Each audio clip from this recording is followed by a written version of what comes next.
What's up, everyone? I am here with a special guest. Please introduce yourself.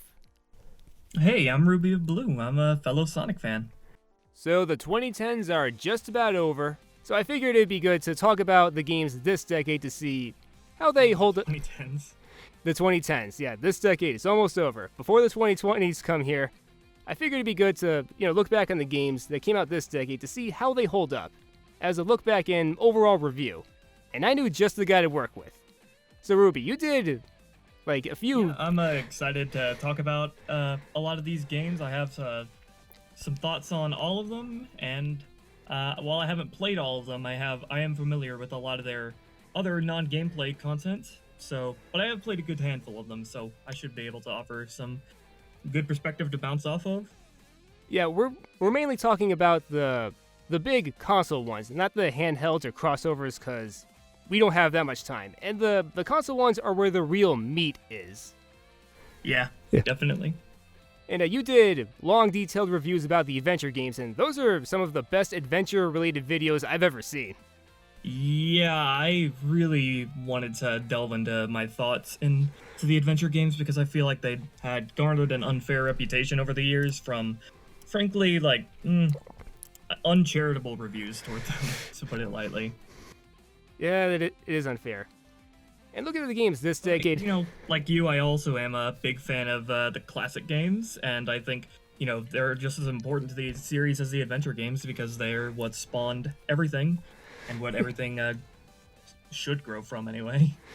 Yeah, I remember before I started my older YouTube channel, I used to not like them as much because the biased A-list critics and YouTubers out there, they misled me to think that these are really nothing games. Like, nothing happens, there's no story, the characters aren't important, that stuff. That crept into my brain, and I used to think that.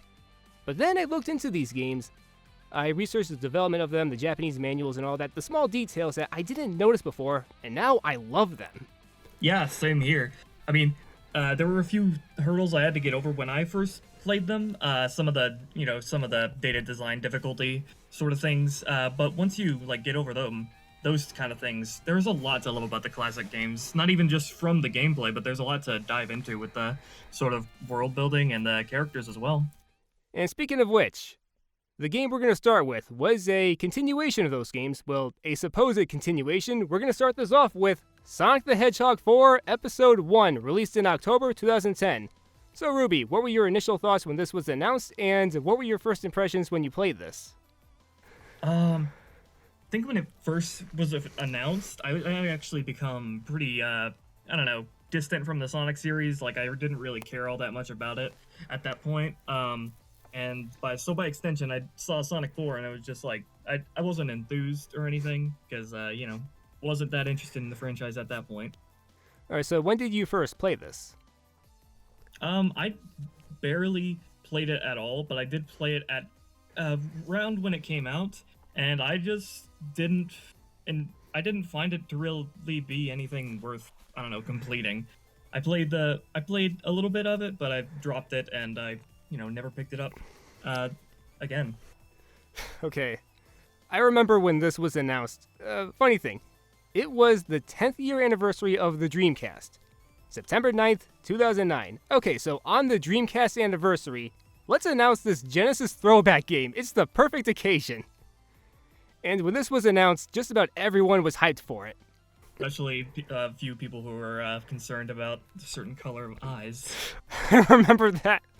Has it been 10 years already? I remember I used to watch these videos where these guys would do commentaries on certain people on YouTube. And there's one guy, he was watching the trailer for the first time. He saw the green eyes, and he went off on a tangent like a rant. This is the worst thing ever.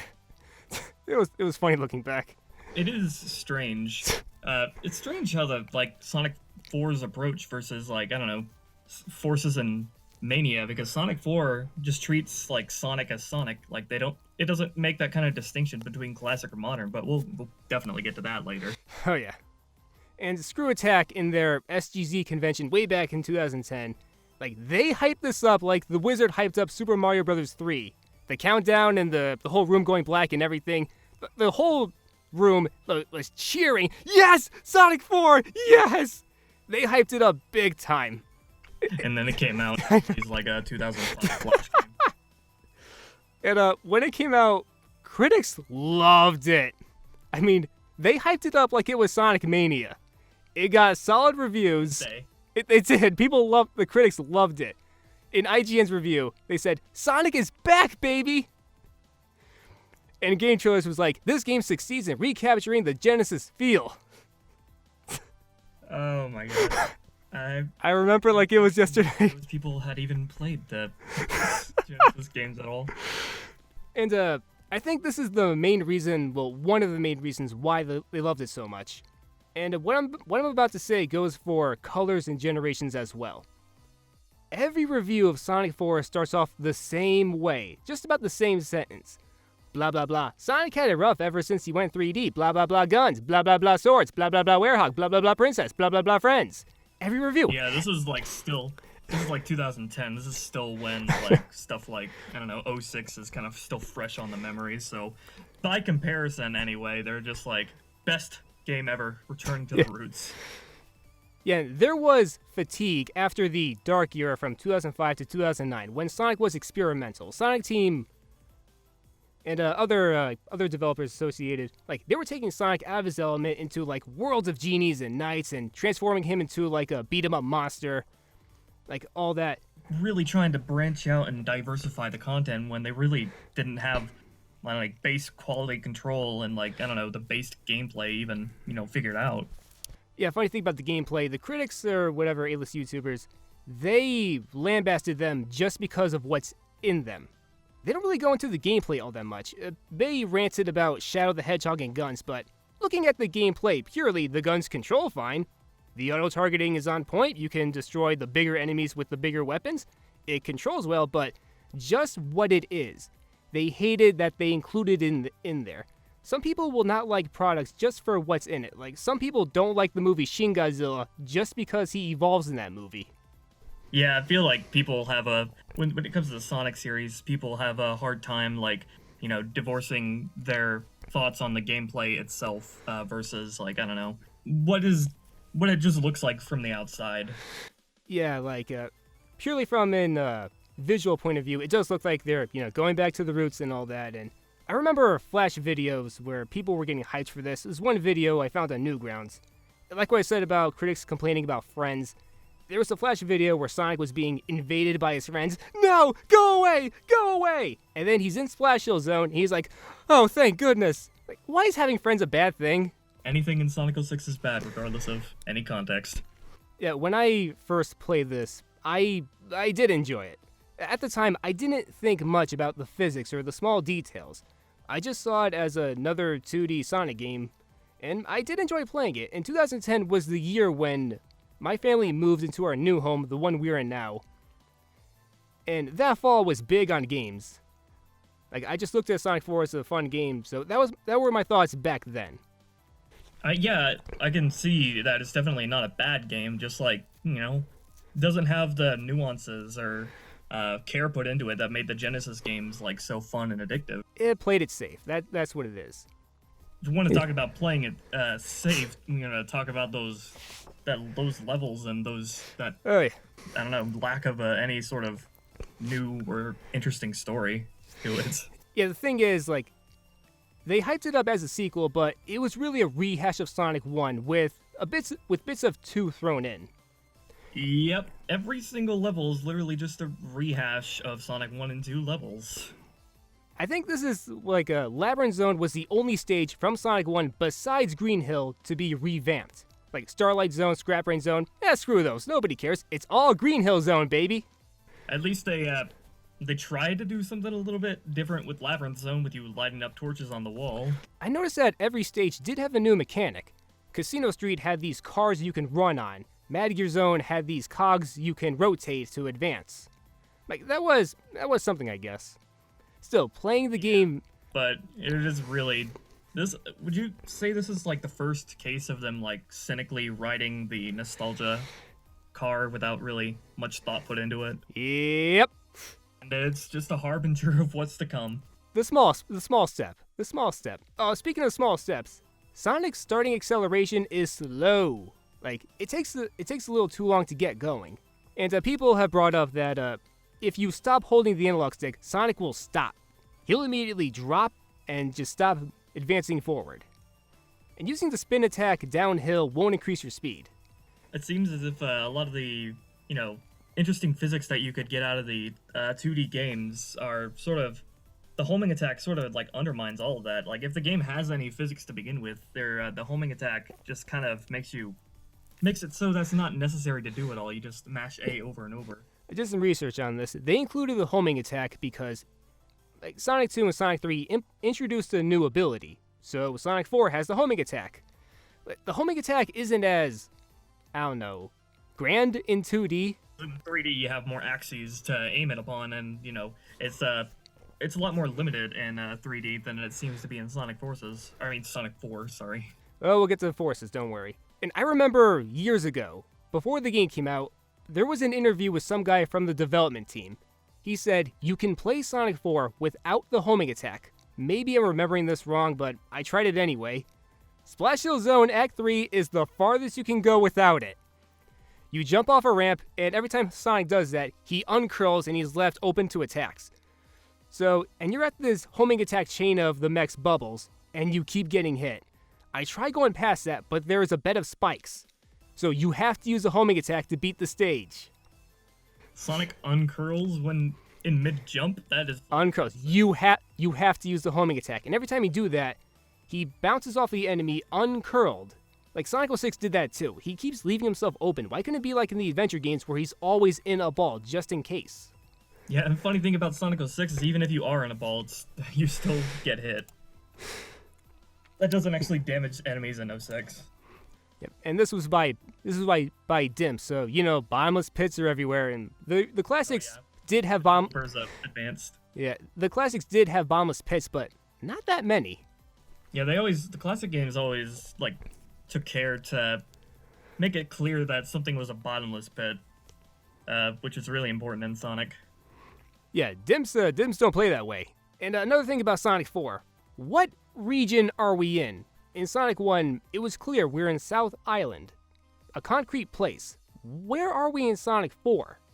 Yeah, that's the problem with rehashing so many levels so haphazardly, is that the thing about the classic games is that while all the levels had a really diverse aesthetic and look to them, they were all tied together by a single concrete location. Namely, they were all taking place on the same island within each game. Mm-hmm. And with Sonic 4 rehashing Green Hill, Casino Night Zone, this is really just a mesh of a few bits from the earlier games, and this doesn't feel like anyone's home, really, just a compilation of older stages. Yeah, it doesn't help that the game's setup and story is just so uninspired as Eggman do bad thing again, go stop him. Nothing interesting to it. Sonic 1, set everything up, had him hunting for the Chaos Emeralds and trying to make South Island his base of operations. Sonic 2 tried to do the same thing, but with the added threat of the Death Egg at the end. And then Sonic 3, introduced Angel Island, Knuckles, and, continued the threat that was the Death Egg, and the whole game's plot revolved around him, stopping him from reawakening it. Yeah, everything was escalating gradually, but with 4, nope. Back to basics. Yep, it's just as bare bones as it can get, which is really disappointing for something called Sonic 4. I did appreciate they brought back the original special stage that hasn't been done before, and I do like the lullaby-like song that was in it. It was so peaceful and calming, and I do genuinely like that kind of throwback. It hasn't been done that much. That's just me. And yeah, I'll be honest, I'm glad they did the Sonic 1 special stage instead of the, Sonic 2 stage, but that's what we get into episode 2 for Sonic 4 anyway. It's missing the little nuances and care. It's just, I don't know, it just seems like a heartless continuation of the classics without any real understanding or wanting to expand on them at all. So overall, Ruby, would you recommend Sonic 4 Episode 1? If you're a Sonic diehard fan who wants to be informed about whatever's going on in the franchise and how the games have panned out, then sure, but as a game on its own, you can definitely pass it up. One anyway. Alright. I honestly wouldn't recommend it. There's nothing special here. And now that we have Sonic Mania, that is a classic throwback all the way with sprites and the physics, why would you want to play Sonic 4? That's just me. I wouldn't recommend it. It's not bad, it's just nothing special. A lot of people get mad when you say like Sonic Mania is the true Sonic 4, but I mean, if we're being real, like, come on, it really is. Like, it plays like exactly the same as the classic and continues to expand on it from there with the same heart put into the physics and the understanding of like the doing different things. Well, we'll get to Mania later. We will. Save my thoughts. Okay. For now. Okay. But I will say for Sonic 4, Episode 2. Big improvement over episode 1 from what I've seen. Like, all the levels are unique and interesting. All right, moving on to Sonic Free Riders, released in early November 2010. Okay, so we haven't played this game. Yeah, right? You never played it? Nope. Okay, I haven't, but I've got something to say about it. This game derailed the Sonic Riders series, but I'm not gonna let it slide. No, this is getting what it deserves. Okay, so when I first heard about it, I was worried about the Kinect controls. 2010 was big on motion controls. PlayStation had their Move. They're really trying to cash in on the Wiimote. And Microsoft went, okay, we got the Kinect. You don't need controllers for this. And a lot of people kept bringing up Elijah Wood and Back to the Future Part 2. You know, you play with your hands, that's like a baby's toy. You were wrong, Elijah Wood. The Kinect is not the future. In fact, the Kinect is the baby's toy. Okay, so Free Riders came out, and it was panned, it didn't control well. And I remember years ago when I said, if this game was re-released with traditional controls, I would play it. But now I'm not so sure. The stages are bland and forgettable. The story is just nothing. Nothing really happens in the story, and the quality of the cutscenes are like PSP games. Obviously, since I've never played Free Riders, I can't comment on that at all, so I'll refrain from talking about the gameplay at all, but having watched all the cutscenes, this is a real downgrade from the last two Riders games. And where's the love of Sega? There are no guest characters like Knights or Ulala, no Sega-themed courses like the Sega Carnival or the Sega City, none of that. What gives? And this was the first game to introduce the current voice cast, Roger Craig Smith as Sonic, and I feel bad for these actors. They're good actors, it's just that they're not given good material. That is the direction. Actors, like voice actors, don't have creative authority over the projects. So you can't walk up to the director going, "This sucks, go and change it." Okay, you're fired. No, you have to work with what you're given. Yeah, I do think a lot of these voice actors have a lot of potential to shine, but a lot of the material they've been given is just like, unworkable. Unworkable to satisfy like the context of the characters. But that said, I do think like a good amount of the characters are just not good fits. Like, just voice alone wise, I don't think they're good fits. Sonic being a prime example for me. Yeah, Roger is a good voice actor, but he doesn't fit Sonic in my opinion. They've got other actors to work with. The problem I have with Roger Craig Smith as Sonic is that his voice, he has to strain his voice so much to do Sonic. A really high-pitched and strained dude bro voice. And it makes it really hard for him to show emotion, which really limits his acting potential and, by extension, the character itself. Yeah, I don't buy teenager from him. I buy how do you do, fellow kids, adults. Yeah, Steve Buscemi, yeah. And if these actors were assigned to work on a game that has reverence for the franchise and a lot of thought put into it, then yeah, they do it. It all depends on the direction. So Sonic Free Riders, you know what? Don't even remaster this game, just leave it behind. You're better off making a new Riders game. So Ruby, would you recommend it? Well, you haven't played it, so I I can't exactly. I don't recommend watching the cutscenes on YouTube. That's what I don't recommend. Yeah, the final race theme is pretty good. The vocal song is bad. You're better off listening to covers of it. So, you know what? Skip Free Riders entirely. It's not important. I do have some thoughts on the story itself, though. And one of the things that really stood out to me within Free Riders itself is, why is Amy such a dick in this game? Yeah, she's kind of mean to Vector, isn't she? She's mean to everybody, including, like, Sonic himself. And I don't even know why Vector is on Team Rose to begin with. Like, it's contextualized in-game that Amy hired Vector, but that just seems like such a strange decision to put Vector on Team Rose. Vector is a traitor. He betrayed the Chaotix. This game and in Team Sonic Racing, he can't be trusted. Why, Vector? Why? He betrayed himself too because they flanderized him so badly to only care about money. Like every other line that he says is just talking about money. Yeah, money is a good motivation, but he's a detective who is, attached to his work. He is a good detective and all that, but money isn't his main motivation. It's just a thing. Oh, we gotta pay the bill! That stuff, but not just, I'm Scrooge McDuck, but a crocodile.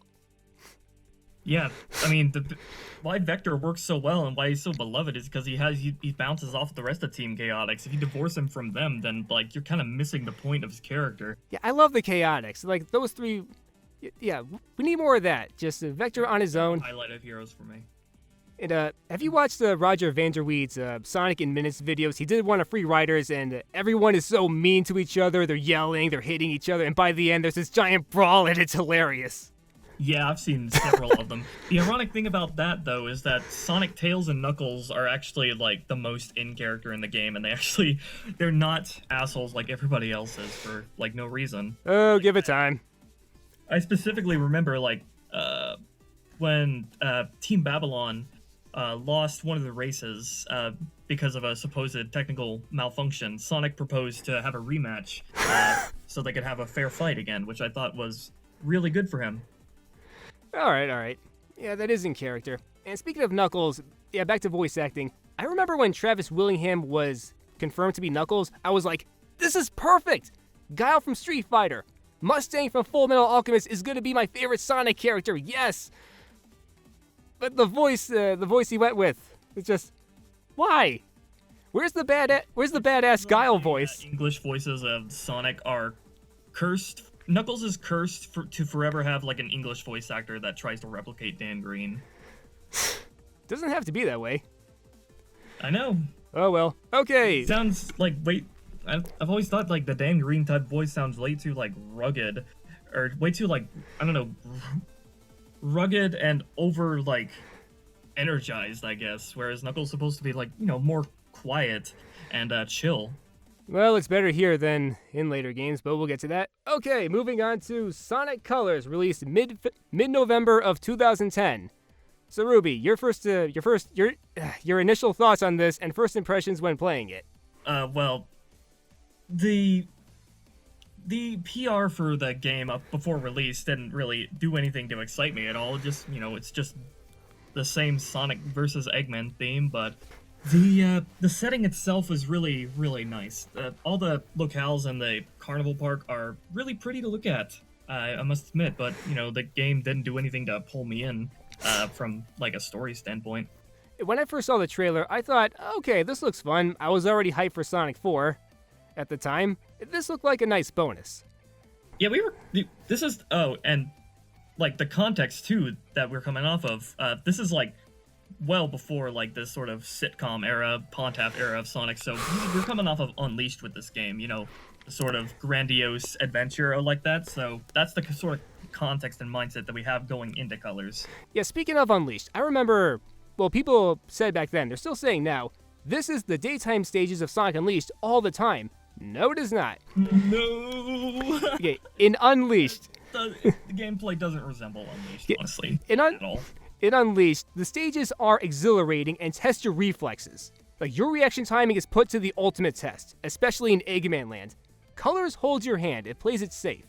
Besides, you're not boosting a lot, it's really slow, gimmicky 2D platforming. That's what Colors is. Yeah, Colors does not play like a Sonic game, first and foremost, but it doesn't play like Unleashed at all either. Even though it's still supposedly within the boost formula, quote unquote. Yeah, Colors on the whole is, it's a fun game. I played through it all and I enjoyed it all. It's not what I want out of Sonic, but it's a fun game. But yeah, it is overwhelmingly 2D and it overwhelmingly revolves around the sort of puzzle mechanics that come out of the Wisps. And the 3D sections are absolute jokes. Yeah, I will never call this a 3D game ever again. This is a fairly decent 2D Nintendo platformer. I have a problem with people calling Generations a 3D game. Colors isn't even like in the category. The 3D sections are all, quick time event sections for the most part. That's really what it is. And I hate the sections where you're just running in a straight line. No, that's not what I want with 3D. Also, Sonic in this game wasn't built for 3D. He can only move in 8 directions. So when you are running in a straight line, you're trying to tilt a little bit to the left or right. It feels clunky. Yeah, and this is we'll get into this later, I guess, with forces that caps off the boost formula. But yeah, this is like one of the games that kind of shows the symptoms of the limitations of the boost formula. Yeah, and there are only 2 full 3D stages, Terminal Velocity, and they're all just narrow. Amazing music. Oh yeah. Go with it. Oh yeah, the music is good, but the stages are just narrow strips of land where you're just boosting through. That's really it. What do you think about the Wisps? Do you like them or not? They can be put to really, really good use as power-ups, but the way they're done in colors makes it feel like they're just replacing and overhauling the old Sonic mechanics that already existed. Like, a lot of the Wisps straight up like replace Sonic's abilities, like the Lightspeed Dash or the Spin Dash. Oh yeah. Story-wise, I don't... Colors is not a good game for them to be reintroduced in, a game whose story that I don't like. I'd be a lot more warm to them if they were introduced in a better story. And I really do not like the trend of them being treated like the Sonic power-up ever since Colors. Yeah. Like they have to be in every game. I'm not a big fan of the Wisps. I see them as pace killers and mandatory minigames you have to go through. The elemental shields in Sonic 3 and Knuckles, they don't kill the pace. They work off of the gameplay. Yeah, they empower you. They give you another ability. They're specifically tuned to like get even more out of the sort of physics gameplay of those games. They all play with the physics in like an interesting way where they're, by giving you more abilities. With the Cube Wisp, all you can do is slam to the ground. Slam to the ground. Slam to the ground. That's all you can do. Yeah, they're not really power-ups, more as just like, mandatory sort of diversions from the base gameplay. I don't even think it'd be fair to categorize them as power-ups. I would appreciate them more if they were optional, and the boss battles do this well. The second half of the rehashed boss fights. You can use them to make the fight easier, but you don't need them to beat it, and I appreciate that. In that case, I would definitely be fine calling them power-ups.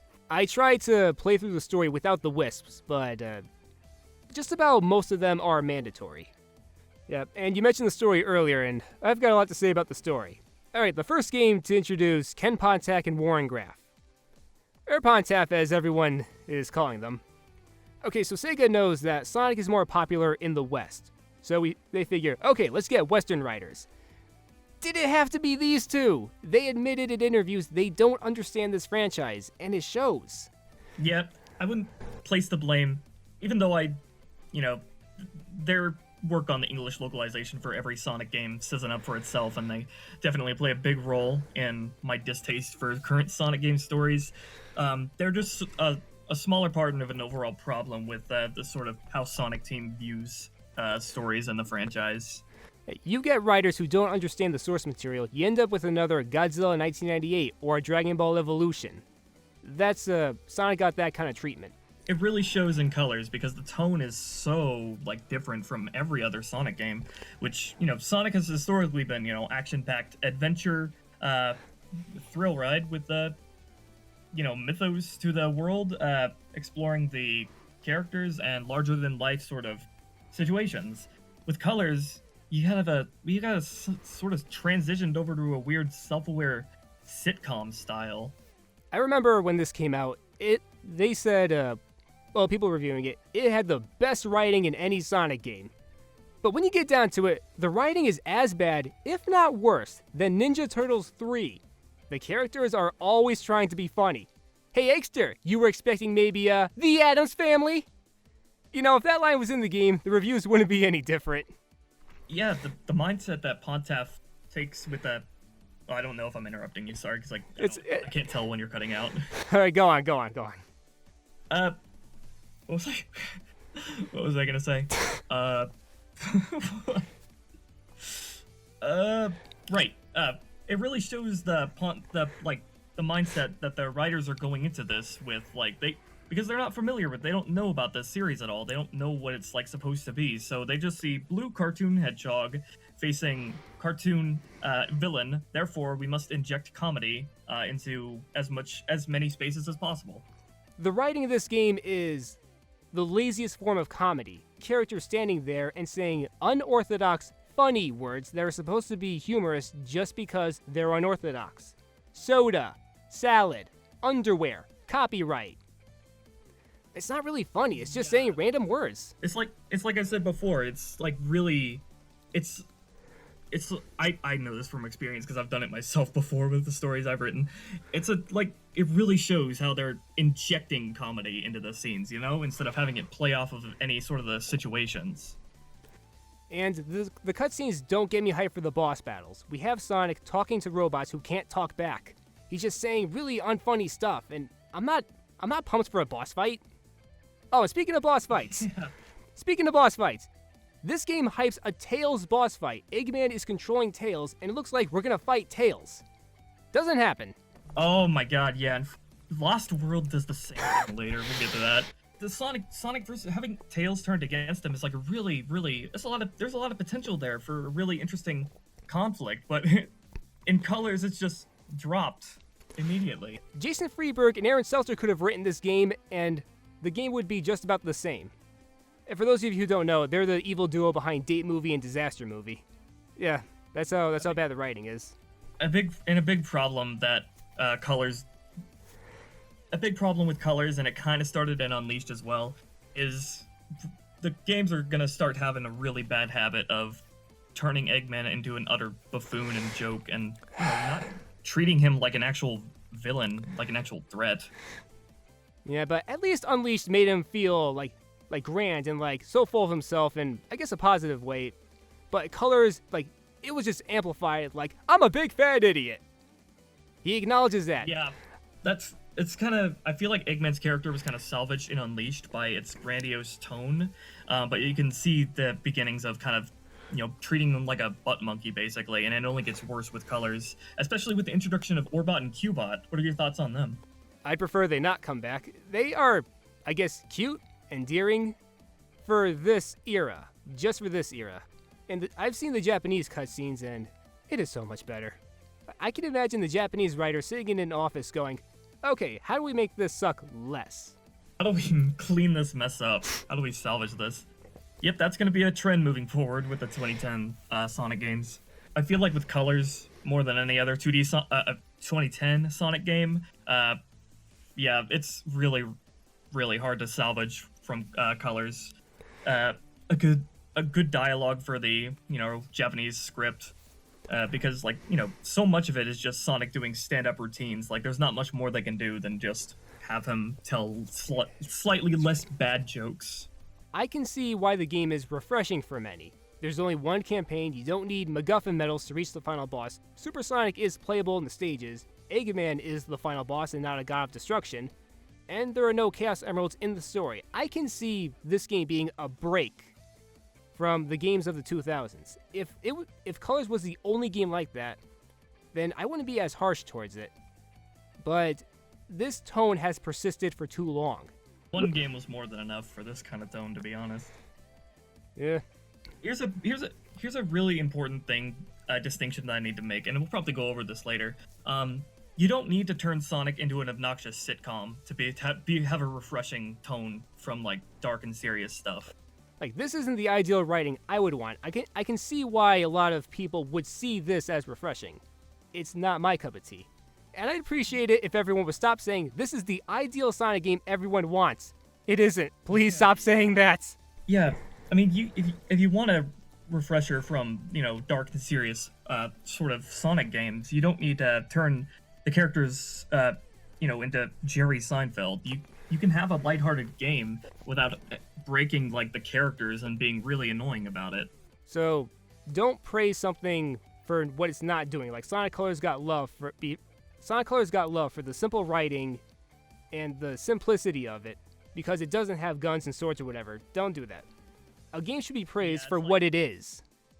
This is a really disappointing trend with Sonic game reviews, is that people are often like judging Sonic games based on what they don't do, based on what they don't have. Like Mania is great because it doesn't have a complex story and swearing and guns. Like, I don't know, it's just a really toxic mindset. And it is nitpicking. So, Ruby, overall, do you recommend Sonic Colors? It's a really fun game. I recommend skipping all the cutscenes. Don't watch the cutscenes. If you want Sonic gameplay, I don't recommend it. But if you just want a good game to play to keep yourself busy for, I don't know, 5 to 7 hours, yeah, it's a good game. I recommend it as a 2D Nintendo game with a cheesy tone. I don't recommend it as a Sonic game. This is a Nintendo platformer. I'd really like that. Probably really, really like it if, all the characters were just swapped out with completely new characters. Yeah, that would be better. And the game is pretty. This is one of the most gorgeous Wii games I've ever seen. The environments look so vibrant and lively. Oh yeah, the setting and the levels have a lot of care and thought put into them, and yeah, definitely some of the most inspired locations in the Sonic series, and it's really contrasting compared to all the rehashes of sort of levels that are to come later. And this is the only game this decade to have all original stages and not Green Hill rehashes. Speaking of, moving on to Sonic Generations, released early November of 2011. So Ruby, your initial thoughts and your first impressions of it. I was really, really excited by the premise of sort of revisiting Sonic's places from Sonic's past. The premise is really hooked me in, but the closer we got to release, the more I realized that the actual story that contextualizes all this is just gonna be really bland and bare bones, basically. Oh yeah. That really put me off. I was stoked when this was announced, and I was thinking, for months, what stages can be in this? Like Ice Cap from Sonic Adventure, Egg Fleet from Heroes, stuff like that. I was hyped for this game, probably the game I was hyped for the most out of all the games this decade. And when it came out, I had a lot of fun with it. And the custom music was a brilliant idea. I loved using Stardust Speedway USA for Metal Sonic and all that.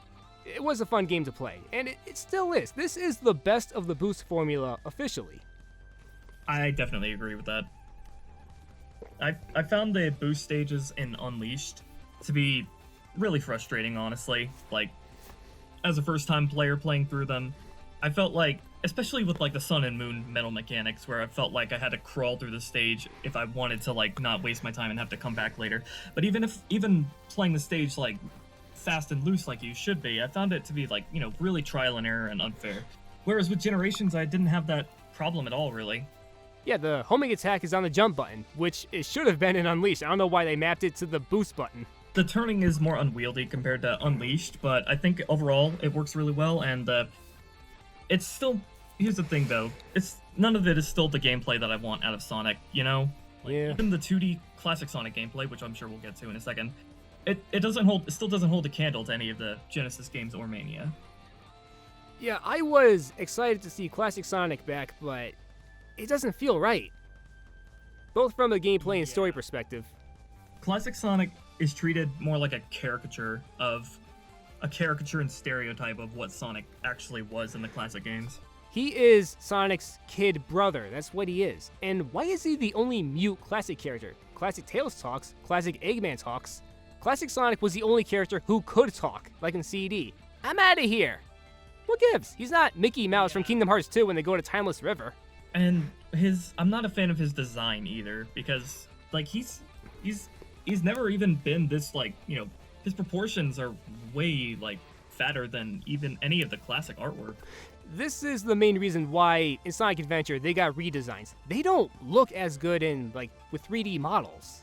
He's too round. He's too soft looking and cute. He's supposed to be the fourth generation of video games bad boy, I guess. He's that action hero teenager. He looks like a little kid in this game. They ruined it. Yeah, like I said, they treat him like a caricature of his old self, and now that's been solidified ever since Generations, and it's really disappointing. Splitting modern Sonic and classic Sonic into two separate characters is really bad too, because it only further divides the fan base and separates the games into their own little categories, which I don't think is healthy. Nope. And speaking of, modern Sonic really should have been all 3D. Like, modern Sonic is already 2D. What makes classic any special? What, all 2D? Did modern Sonic have to be that 2D, 3D hybrid? Yeah, well, I'll get into this with Forces, but that's just how it has to come with the boost games. It has to be padded out by 2D because it's so resource intensive. We'll get into this later, but that's just like 2D comes with the boost formula. Yeah, like you're not gonna get a boost game without 2D sections. It's just the nature of how, it handles resources. I've seen fan games that have all 3D boost stages. It looks alright. I wouldn't mind trying it. Yeah, but still. Yeah, maybe if they had like an extended development cycle of like, I don't know, 3 or 4 years, they'd be able to push out a full 3D boost game, but yeah, it's just it's a really limiting style. I really enjoyed the boss fights in this game. Speaking of, before we move on, the stages. Generations is the first game to have Green Hill and Chemical Plant be the first 2 stages. This will carry on in later games. It's well justified and in place for a game like Generations, though. Like Generations, it makes sense. Fan favorite stages. I love what they did with Green Hill, updating it with modern graphics. I think Green Hill looks fantastic. It looks beautiful here. They took the checkerboard aesthetic of the place and they, made it look rugged and like it fits into the world, which I think Forces failed at. And I want to talk about the Time final boss. So I was dreading getting up to that. I remember bad memories of fighting it the first time, always chasing it, always being knocked back by projectiles. And when I retried the boss fight, I found out if you use the jump button, you can launch the other Sonic to destroy obstacles, and that'll help you. And I beat it under 4 minutes. Turns out it wasn't as frustrating. I wouldn't say it's a hard boss fight or anything, but the first time I played it, it just dragged on for so long because I had no idea what I should be doing and what was going on. And it is disappointing there are no DLC stages. Yeah, there's the pinball, but this is the game to have DLC stages.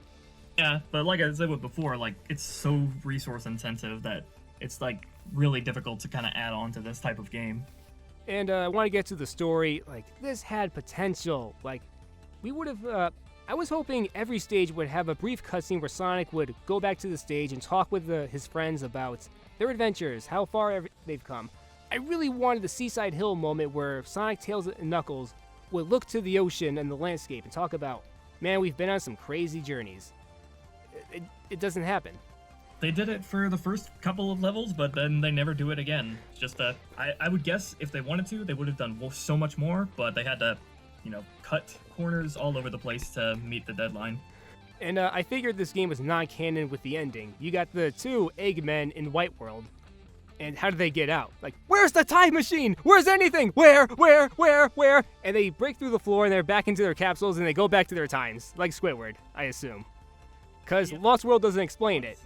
Honestly, I don't think there's any way that Generation story could have been written that I would have been able to take it seriously, because just by nature of the time travel thing and revisiting each stage from each game, I mean, that's just a really contrived premise from the get-go. So I'm not disappointed that there's not a good complex story, but I would have instead preferred they didn't have a story with this game, because it just kind of feels like a waste of effort. Yeah, I don't want this to be canon. Unfortunately, Forces does make it canon. The 2 separate Sonics, it doesn't fit well. Yeah, I don't like the mechanic of time travel, honestly, and having 2 of the same character, especially if they look so different such as that with no explanation, I just honestly rather ignore that and not have that. Yeah, from a meta perspective, it makes sense. It's Sonic from the Genesis days. We got Sonic from the current days. Okay, from our perspective, sure, that looks fun, but we gotta be contained in this world too. Keep that in mind. I think you could make a Generations-like game where you revisit a bunch of old locations, and have it, the characters properly react to and go down memory lane with it and everything, but not in the sort of way that Generations sets it up with just a white world with every level conveniently laid out. I think Mania does this sort of premise from a story standpoint better than Generations. And I did like in the credits that they were doing nods to other characters, Chip got a nod, Elise got a nod, Mephiles got a nod. Mephiles was in the credits when they were doing the quick recap thing. I thought Mephiles is so popular, he was in Generations, like, even during the credits, so, I don't know, I just like that bit. I don't remember that at all during the credits. What was it? It was right before you hear people saying, "Happy birthday, Sonic!" They did a quick recap of the characters and the journey so far. Mephiles is in it. Like, in the little slideshow picture? Yeah, that. They got Mephiles in there looking at Shadow with this tilted head. It's just funny. I like that Mephiles is in it because he's so popular. Okay, so Ruby. Disappointing that he wasn't actually a boss in the game. Yeah. So Ruby, would you recommend Sonic Generations? Yeah, definitely. It's the best of the Boost games. Classic Sonic, while not better than the Genesis games, is still really solid. Don't go into it expecting any sort of story at all. Just go into it for like all the old levels, like remastered in beautiful graphics with unique things done in each one. And yeah. I recommend it, but go for the PC version for the mods. There are so many mods with Generations. They remade and the 60 FPS. Yeah, and they remade Sonic 06 with Generations. It looks really clever. The Generations modding scene is amazing.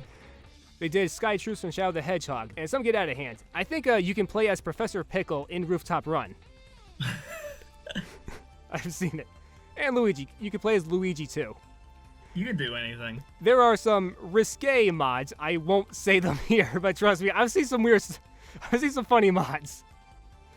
Yeah, it's always really nice when the community sort of extends the longevity of a game's lifespan through modding. Okay, speaking of lifespan, Sonic the Hedgehog 4 Episode 2, released in May of 2012. Rupee, your initial thoughts and first impressions? I did not pay attention to it at all. Because the Episode 1 didn't grab me at all, so yeah, just like a sort of casual observer on the side of it. Alright, this is when the Sonic Colors hype was starting to fizzle out. Critics weren't as crazy about it, but Sonic 4 Episode 2 is on the same level as Episode 1. They're both equally average, but they love Episode 1 so much. With Episode 2, they don't really care. And I noticed something about... He's sort of worn off. I noticed something about the games this decade. For Episode 1, Colors, Generations, they each have a counterpart. There's 4 Episode 2, Lost World being the counterpart to Colors, and Forces to Generations. More on that later. So for Episode... See that pattern. So for Episode 2 is another rehash, mostly Sonic 2, with a bit of 3 Knuckles and CD thrown in. And when I first played it, me and my little brother, we did have overall an okay time playing it. I wasn't crazy about it. And is it just me, or does this game hate Little Planet from Sonic CD? Because you look at it, the Bad Future in Stardust Speedway is canon. Metal wakes up in the Bad Future. Little Planet is trapped inside the new Death Egg, even in the good ending. Well, there's no good ending, there's only one ending. Even if you get all the Chaos Emeralds, nothing changes. The game ends with Little Planet stuck inside the Death Egg forever. Why did they drag Little Planet in here? Yep, it's just a case of them, taking the most popular stage in the game without any context and just, shoving it in for nostalgia's sake. Like that ending in CD where Sonic saves Little Planet and they thank him with that light show showing his face. The planet is expressing their gratitude. Nope, didn't happen. They're screwed. Screw you, Sonic 4 Episode 2. Reckless nostalgia pandering can really retroactively, sort of damage past games. Yeah, Generations did that too. Stardust Speedway Bad Future. I know, first time playing it, the Bad Future is what you're most likely gonna see. But the Good Future, all that effort put into it, you saved the world, so they should do the Good Future. Yeah, mindless pandering. Yeah, it wouldn't have been a problem either with Generations if it was just like, if it didn't, try to have any semblance of a sort of context to it that, makes it canon, but here we are. Yeah, the physics are a bit better, but I still have problems. Doing the spin attack going downhill won't increase your speed, and there are so many springs and dash panels. It's compensating for the lack of good physics. Playing as Metal was interesting, although short-lived. And the fight with Metal Sonic is really easy. You just do that combo spin dash with Sonic and Tails and keep jumping. You'll beat him easy. At least they actually added Tails into the game, someone other than Sonic. But only player 2 can control him. Why can't I play as Tails primarily? I could do that in Sonic 2. This game wants to be Sonic 2. Why can't I do that here? And it seems, I've not played the game myself, but it seems like like having Tails fly you places was like relegated specifically to certain contextual points in the level. And the game tells you when to fly every time. There is no hard mode. You're always on easy mode. The game always tells you what to do. I thought this game was meant for the older fans who grew up with Sonic in the early 90s. Why is it come across like it's aimed towards little kids? Yeah, It's ironic because it's also like targeting the people who have more so episode 1, targeting people who have like missed nostalgia for the 2B games. We've got the one original stage, Winter Park, and that was nice, but this really is a rehash for the most part. And we got the half pipe from Sonic 2 back. From what I've seen, though, it looks significantly less frustrating and bad. No more of the half pipe. No more. I thought, just looking at a playthrough of the game, I thought every level looks completely new. Is it not? Every level. No, Winter Park is the only new one. Sylvania Castle is a rehash of Aquatic Ruin Zone from Sonic 2. There's Oil Desert ripping off Oil Ocean, and there's the Sky Fortress ripping off Wing. They do. I think all the levels, while they're clearly inspirations from older levels, they do a much better job than with episode 1. Like, I suppose. Act in episode 2 looked to have like a unique location or sort of theme to it, like with Winter Park, the first one being in the snowy forests and mountains, the second act being on the tracks. And yeah, I do feel like they did a much better job with each level and doing more original things with each one than in episode 1. But I don't like how at the end of Sonic 4 they're just using the Death Egg again as like the big bad threat at the end of the game. Because in Sonic 2 and 3, the Death Egg is like the whole plot revolves around like preventing Eggman from getting it into the atmosphere because it's a huge threat. So if they just keep reusing the Death Egg over and over like this, it sort of loses that impact and retroactively like makes it much less impactful in Sonic 2 and 3. Yeah, the Death Egg is there. We're like, oh hey, it's back. Well, I'm glad Sonic 4 discontinued. So Ruby, do you recommend... Oh yeah, you never played it. I don't recommend it. Just pass it. Sonic 4 is not important. Okay, moving on to Sonic Lost World, released late October 2013. Ruby, your thoughts? Complete disinterest. Especially since it was on the Wii U, which I did not own or plan on getting at any point. Okay, when it was announced, I wasn't interested either. It just looked filler. So, I did my first full playthrough last month, and truth be told, I liked playing it. Wait, the parkour was a good idea. I got tired of...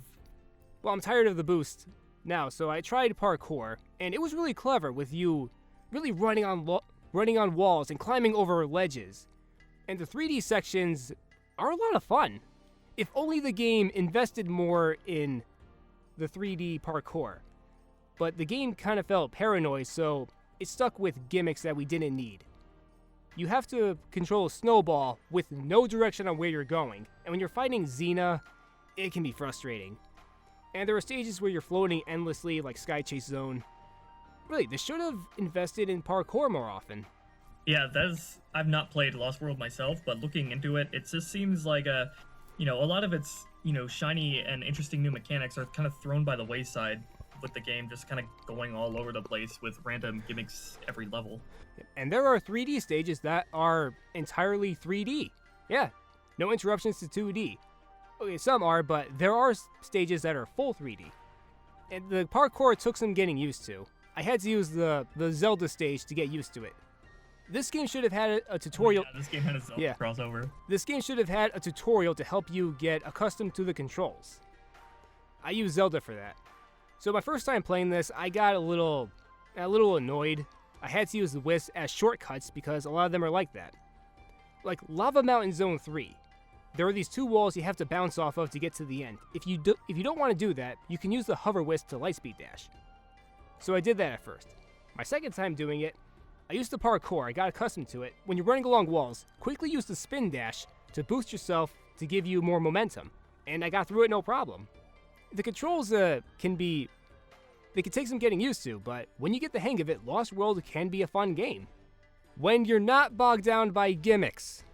And this game really loved its gimmicks. Some wisps are mandatory, but not as intrusive as colors, except the rhythm wisp. I hated that. So you can play this on Steam, and I'd say play it for the parkour. I'd like to ask why this game got ported to Steam, but not like Unleashed. I don't know. I do not know. And I want to get to the story of this. This is one of those stories that just makes me the angriest. Who is this game for? Because it can't be kids. Because of all the violent graphic dialogue, you have Eggman roaring, going, "I'll eat your black heart. I'll burn everything you love and make you watch." And at the same time, they're doing cheesy jokes. Really, what was the direction of this story? It feels like Pontaf was trying to actually do something, like make something like Sonic their own, with trying to develop their style further with this game. But again, it's not really what we want out of the series. No. And they try to do more with Tails, and I hated Tails in this game. Also, once again, they hype Tails up as a boss fight. And I wanted to beat up Tails so bad in this game. I just wanted to punch him. I wanted to punch him so badly here.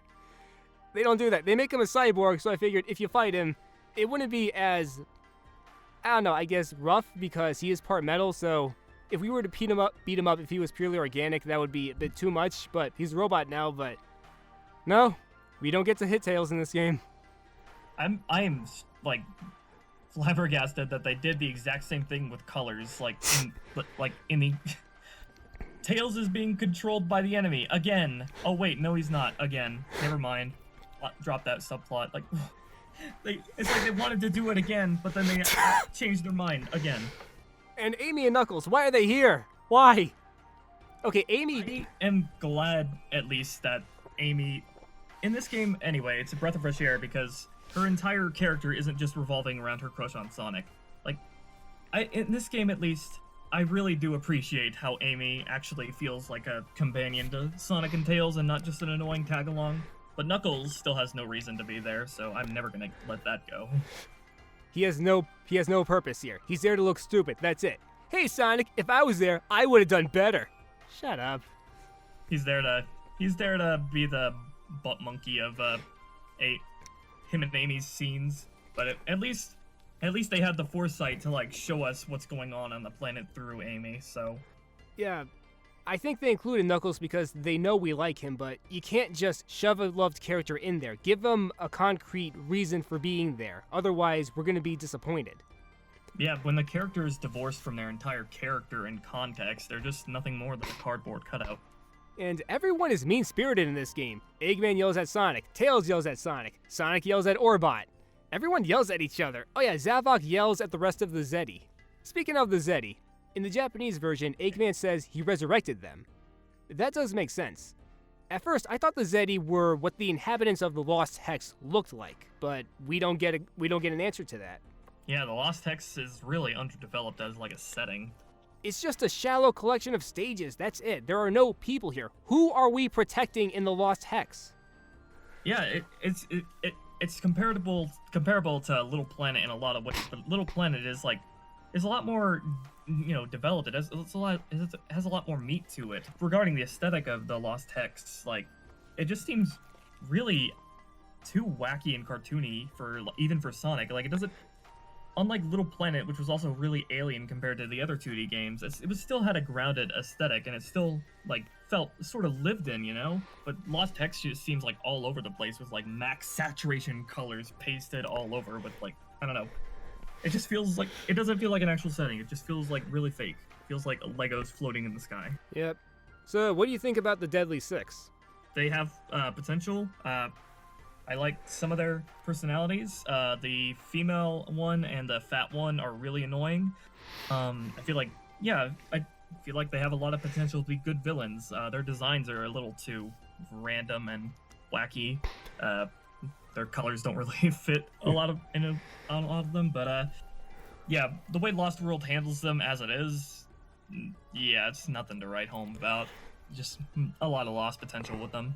A lot of them are just designed to be one note, one kind of joke dialogue character. Yeah, I can see them as Knight's enemies, but not Sonic. And I do like what was his name, Zeke, the little blue one who's like their martial arts teacher and all that. He reminds me of Shifu from Kung Fu Panda. He's short, he's a martial artist, he's got the mustache. And it's the only time where Zavok feels human, going, "No, Master Zeke, this doesn't concern you, we'll handle it." Like, I like that moment. But then that just drops. Zaz had the only funny moment in this game where he and Sonic are talking to each other, and it keeps building and building. He's going, "Are you disrespecting me?" And Sonic looks aside going, "Maybe." That got a laugh out of me, to be honest. That got me pumped for the boss fight, and that's rare in these cutscenes. I hated Zomom. Okay, Zomom is what the internet thinks Big the Cat is. This self-deprecating fat idiot. Big is humble, and, he respects himself by comparison to Zomom. Zomom just calls himself fat and stupid over and over again. "He's making me look bad, or worse. Is that even possible? Sandwich!" And, yep, his only other character trait is that he likes to eat. Big never got that annoying. I much prefer Big over Zomom. Yeah, Xena is... Big is a simple character. He's just concerned about returning to his peaceful life and being able to live it with his beloved friend. He's a quiet character. Not like Zomom. Xena is the stereotypical 90s Valley girl. Like, "I do makeup. Call me. I'm on a diet." Ugh. I don't know why she exists. And, the goth one, Zor, he was there. He never annoyed me as much as the others. And Zavok. Something interesting about Zavok. I always wondered why he's in all the follow-up games. I think I know why. He's Bowser. Think about it. He's a counterpart to Bowser. He's a tall, spiky enemy. He's got the Chun-Li hand bracelets. In your final battle with him, it's a two-phase battle. Like, you beat him easy in the first part, but in the second part, he grows big and he's chasing you. He's Bowser. That's why Sega loves him so much, I assume. He keeps reappearing for the same reason the Whiffs keep reappearing. They're trying to force him into, like, a series trademark. And, final thing about the story. At first, it was going for an anti-ego message. Sonic's hubris got the best of him. He didn't listen to Tails. He got rid of Eggman's conch. And so he has to fix all this. Okay, I see where the story's going, but by the end, it jumps to a pro-ego message. Tails is going, "I'm better than Eggman. Sonic, you don't listen to me. I hate you." "Oh, you're listening to me now. Okay, we're friends again. I'm smarter than everybody." The game treats Tails as if he was in the right to throw a fit like that. And why are the Zeddy enemies? Eggman was controlling them. Wouldn't Eggman be a common enemy for both the Zeddy and Sonic? And what's their motivation? They wanted... If I remember correctly, they both had a common goal in mind. Eggman wanted to get his machine of draining the planet back, and Sonic and Tails wanted to stop it. Yeah, but why do the Zeddy want to destroy the world or whatever? Well, in the Japanese version, they're demons, so it makes sense, but Lost World doesn't acknowledge that. They're just... I guess they're victims of Eggman's plot, so... Must be bad guys for some reason. They wanted the energy of the world to be more powerful, I guess. I think that's the only thing I got out of their motivations. Whatever, they're... Oh yeah, and for a time, this was called a revival of Sonic Extreme because of the tube stages. It's not that relevant, I just wanted to acknowledge it. I think we all know where the real inspiration for that came from, though. So, overall, I would recommend the Wii U or Steam version of Lost World. Play it for the parkour. The 3D stages are creative with it. The 2D stages, while annoying, aren't game-breaking. And do not play the 3DS version. It is awful. Stay away from Lost World 3DS. I will say, in English, this game's story is way worse than Colors. In Japanese, it's better.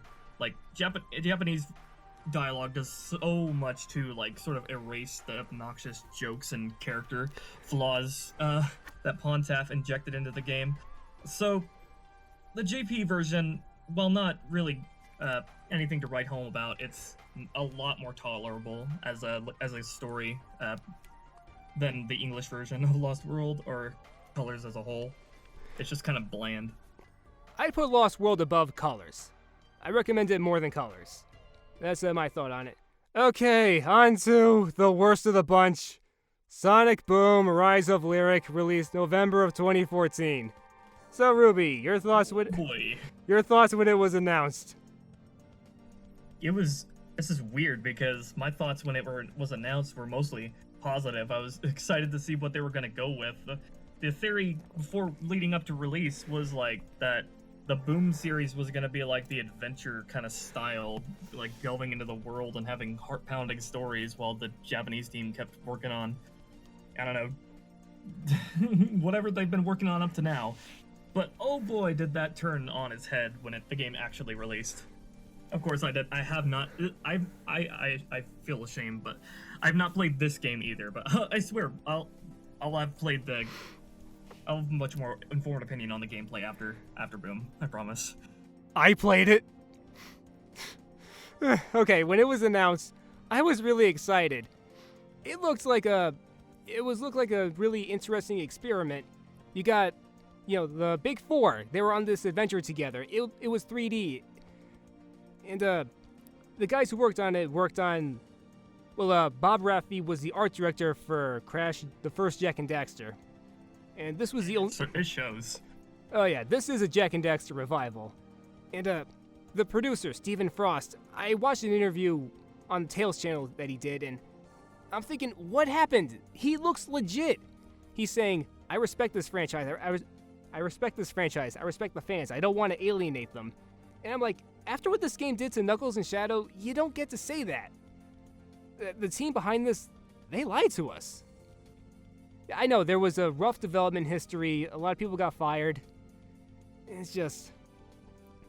It really sucks that it came out this way. They really wanted this to come out before the show started. And, rushed game, and we know how that comes. Yeah, Boom, being able to reflect on it really seems like a really gross attempt to rebrand the series into something that it isn't, and to be like merchandise fodder. Yeah, I have not played this until last month. I didn't play it when it came out. I lost interest while watching a walkthrough. When I saw the cutscene with Shadow, that was the final nail in the coffin. No, I'm staying away from this thing. And the graphics. Okay, the debut trailer way back in spring, that wasn't the Wii U, it was PC. The dev team really wanted this game to use the CryEngine. The Wii U can't do the CryEngine. It couldn't do 4-player co-op, and the graphics hit a snag.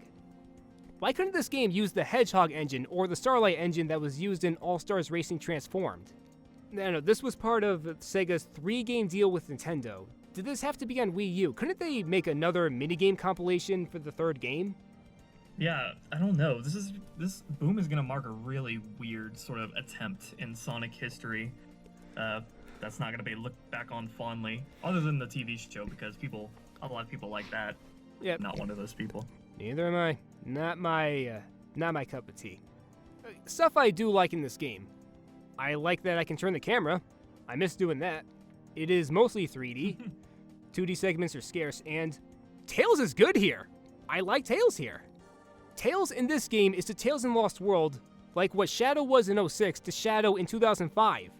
Tails is much more humble. He's friendly. He doesn't let the hubris get to him. Like Tails here, I'd much rather prefer over Lost World Tails.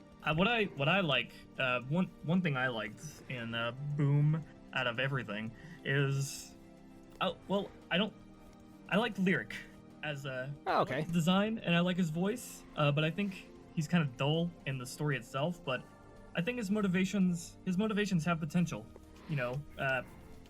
His motivations of wanting to roboticize the world for the better because modern medicine couldn't save him, and only becoming a machine saved his life, so he wants to extend that to everyone else. Like, it's not handled that interestingly in the story, but I think that has a lot of potential, and he has a really great design and a really good voice. I wouldn't be against it if they attempted to implement him into the main series, sort of, obviously reintroduce him. Like, Boom isn't even interested in bringing him back. He was only in 2 games in 2014, and that was it. We don't see him ever again. He's never acknowledged that I know of. And playing this game, okay, so this is This game suffers the, I guess, paradox formula with Sonic. It wants to be a platformer, and it wants speed. That is difficult to coincide. The classics did it right, the adventure games did it right, but with this game, when you're in the hub worlds or the stages, you are slow, you go at a snail's pace. But in the speed sections, you're constantly running and you can just go left or right in a linear road. And it's either a 1 or a 10. Yeah, this is like a continuous problem throughout the entire Sonic series, that only like a select number of the core games like get right, like the classics, the adventure games, and Heroes to an extent. But so many other Sonic games, if they're not, they don't have a lot of thought, and the developers really don't know what they're doing. Sonic games tend to be heavily segregated between like platforming, slow sections, speed sections.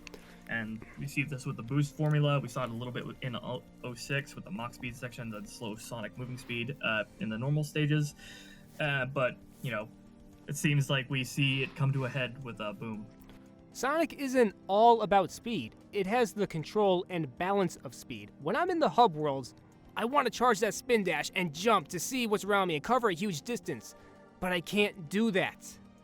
Yeah, Sonic works best when speed is treated as an extension of high-level play. You know, the more skilled you are at the game, the faster you go. The more you learn the mechanics, the better you are at the game, the faster you go. It's worked seamlessly into the base gameplay itself. And another cliche I hate about Rise of Lyric, it does that thing from 06. You have to destroy all the enemies to open the door. And this game does that a lot.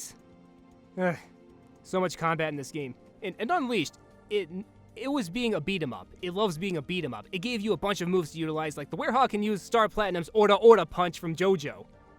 But in this, it's the same combo over and over again. Use the Enter Beam, which leaves you vulnerable to attacks. That's really it. Yeah, having not played the game myself, I can only go off of what I've seen and what you say, but yeah, that is definitely not ideal when it comes to a Sonic game. But this game was attempting to be a cynical rebrand. And speaking of which, the story. This has the worst dialogue in any Sonic game I've ever heard. I can't believe it's not Pontaf. Yeah, it's... Did they really not write this game? As far as I know, they didn't. They wrote Shattered Crystal, but someone else wrote Rise of Lyric. I think I tried researching this. I couldn't find anyone with a page. But as far as I know, Pontaf didn't do Rise of Lyric. Well, it's kind of hard to tell in that case. I feel like the humor here is more organic than Colors and Lost World, but as a result, Boom's like story and tone is just doesn't even resemble Sonic anymore. It's just not Sonic at all. The characters talk way too much, especially that word, awesome. I know awesome is a effective marketing keyword, but you can't milk it. And the thing is, the characters are gushing about how every bounce pad, every boost pad, every spring, every rock, every puddle is awesome. There's the characters being positive, and then there's the game patting itself on the back. There's a difference. How about that Knuckles and Shadow, huh? Shame on you, Rise of Lyric. Okay, Lost World was already making Knuckles an idiot. And before this game came out, I used to be a G1 on Screw Attack. I made a blog saying, don't go berserk over character redesigns. I gave my thoughts on Knuckles' redesign. I said, okay, if the game treats him with respect, if he's made to be the humble, stoic Knuckles we remember from the older days, then I'd be fine with it. But no, he's an even bigger dunce than in Lost World. It's just, when he has trouble telling between left and right, I was like, no, this isn't Knuckles. And Shadow. Ugh. They shoved him in there for us. They wanted us to buy this game, so they put Shadow in there. With no context. He's just there. And we're gonna make him a bad guy because that's what he is, right? He has a black and red color scheme, so therefore he's bad. They might as well have had the concept art where Shadow had a scar and like an eye patch or something before his final design was realized. They might as well. And the Japanese version is even worse, believe it or not. Yeah, he's saying, "Ha, Sonic, Lyric sent me to kill you. Die. Go to hell and die." Oh, you care about your friends? That's pathetic. And the funny thing is, this game was going for a message, like, Sonic needs to learn to trust his friends. He needs to work with his friends. Sonic's been doing that the whole game. That's the premise of the entire gameplay, isn't it? Yeah, and there's an early cutscene where Amy, Knuckles, and Tails are surrounded by robots and Metal Sonic, and Sonic opens the door to save them, and Amy's like, "No, Sonic, don't do that, we got this." And he does it anyway to save them. And they're like, "Sonic, you idiot, how dare you save us? We will be dead, but at least we'd be right, you dick." And later in this... Really trying to, like, force in the theme of Sonic not trusting his friends, but they did it in, like, they portrayed it in, like, the worst way possible by Sonic, like, protecting them instead of, like... There's more. Later in the story, in the Sky Temple, Sonic is about to be killed by Lyric's robots, and Lyric is saying, "You, hand me the crystals or Sonic dies." And Sonic's going, "Don't do it, guys, I got this." And they're like, "Okay, here you go, Lyric." Hypocrites! They are so hypocritical! Oh yeah, the story's messaging just, and like the way it trying to portray its message is like so confused and all over the place. Like, Batman Arkham Knight did a better setup with the hero needing to trust his friends. In Arkham Knight, Batman just acts so withdrawn, like he didn't talk to his allies as much. "I'm gonna do this on my own, I don't want anyone hurt." Sonic never goes, "I'll go it alone, I don't want to see you guys hurt." That doesn't happen. He's with his friends all the time. So whatever message they were going for, it doesn't work. Yep, I agree. The Eggman here, Eggman is probably at his worst here. It just... Yeah, the absolute worst we've ever seen him. He's not even a villain in this game. Okay, he tries to be partners with Lyric, but Lyric's got the upper hand. He pushes his chest button. He's like, "Hey, you got the robots. You got Metal Sonic." There was this one moment I almost liked. Eggman shows up with his mech. Lyric tries to control it. He's like, "What the?" He's going, "Ha ha! Manual controls! You can't stop it! Now, die!" He launches missiles at him, but it doesn't work. And Amy and Tails are laughing at him. You were supposed to hype him up for the boss fight. And in the boss fight, Eggman is always having trouble with his mech. The Eggmobile keeps tilting, he's getting frustrated, and he's going, "Nailed it! I built this right! God. I only lost 3 screws!" This thing is just about always trying to be funny. I'm getting like third-hand cringe from you describing the story. You don't know the half of it. Sonic says "cowabunga" unironically. He never... I know what you're talking about because I watched like all the cutscenes too, so that just makes it worse. And Amy says "girl power" and not. Were these writers frozen in 1993 and just came out? They suddenly wake up in the year 2014? I don't know. Regarding like how badly Knuckles, Shadow, and Eggman's characters are maimed, I can't even find the energy to get like mad at that because they don't remotely resemble the characters they came from at all. This isn't a Sonic game. It should never have been a Sonic game. This should have been the ukulele of Jak and Daxter. Get these new characters with the same style of Jak and Daxter 1 and make that a game. Sonic shouldn't have been in this. Because whenever a really bad Sonic game comes out, you got all these critics and A-list YouTubers exaggerating, like, "This franchise was never good. Here is proof." Proof? Let's show a game that has nothing to do with this series at all. And, Sonic skins on the characters. there's this guy I know. He thought Sonic Team made this game. I told him, "No, man, this was Big Red Button. This is an American game." So he was like, "We effed up." Yeah. By extension, I also extend that thought to the show itself of Sonic Boom and every other Sonic Boom property. The show might be well written and good on its own merits, but at the end of the day, why is it Sonic? Like, it's not representing the franchise it's supposed to be about. Why is it just not an entirely original work? I feel like Boom and the TV show especially, with how popular it's gotten, are just misrepresenting the Sonic franchise to a whole new generation of people that I think is gonna cause a lot of chaos in future games with people who have, false expectations of what Sonic should be. I feel bad for the Gen Z crowd who had a bad, first impression of Sonic. That is so unfair for them. I want them to be excited for a Sonic game. Have a good time. And I feel bad for the kids who had this to be their first Sonic game. Overall, this game sold 620,000 copies. The Wii U didn't sell, and this game was exclusive for the Wii U. You have to get the Wii U to play Rise of Lyric. Not that encouraging now, is it? Nope, not at all. That's why I didn't buy the game. I wasn't just bored playing this, I was frustrated. Like, the characters saying so many unfunny lines that just really got on my nerves, the way everything was written, the lack of control I could have had here. Why couldn't Sonic use the spin dash jump? Why couldn't Amy do the hammer jump? Why can't Knuckles glide? Why can't Tails fly? The hub worlds are pretty big, and they are barren. These hub worlds feel like a ghost town. Only a few characters live here, but that's for side quests. And speaking of the side characters, this is more of Ratchet and Clank and Jak and Daxter than it is Sonic. You've got jellyfish people living in suits with water in them. And the robots look like they're from Ratchet and Clank. It feels like it was just made by people who didn't want to make a Sonic game, but their only knowledge of it came from internet memes. Like, this would have been such a better game, well, with more development time for one, but also, if it just wasn't Sonic, like, why are you using the property on something that clearly doesn't want to be part of that property? And people have argued, what do you think is better, Sonic 06 or Rise of Lyric? I would much rather go with 06. With 06...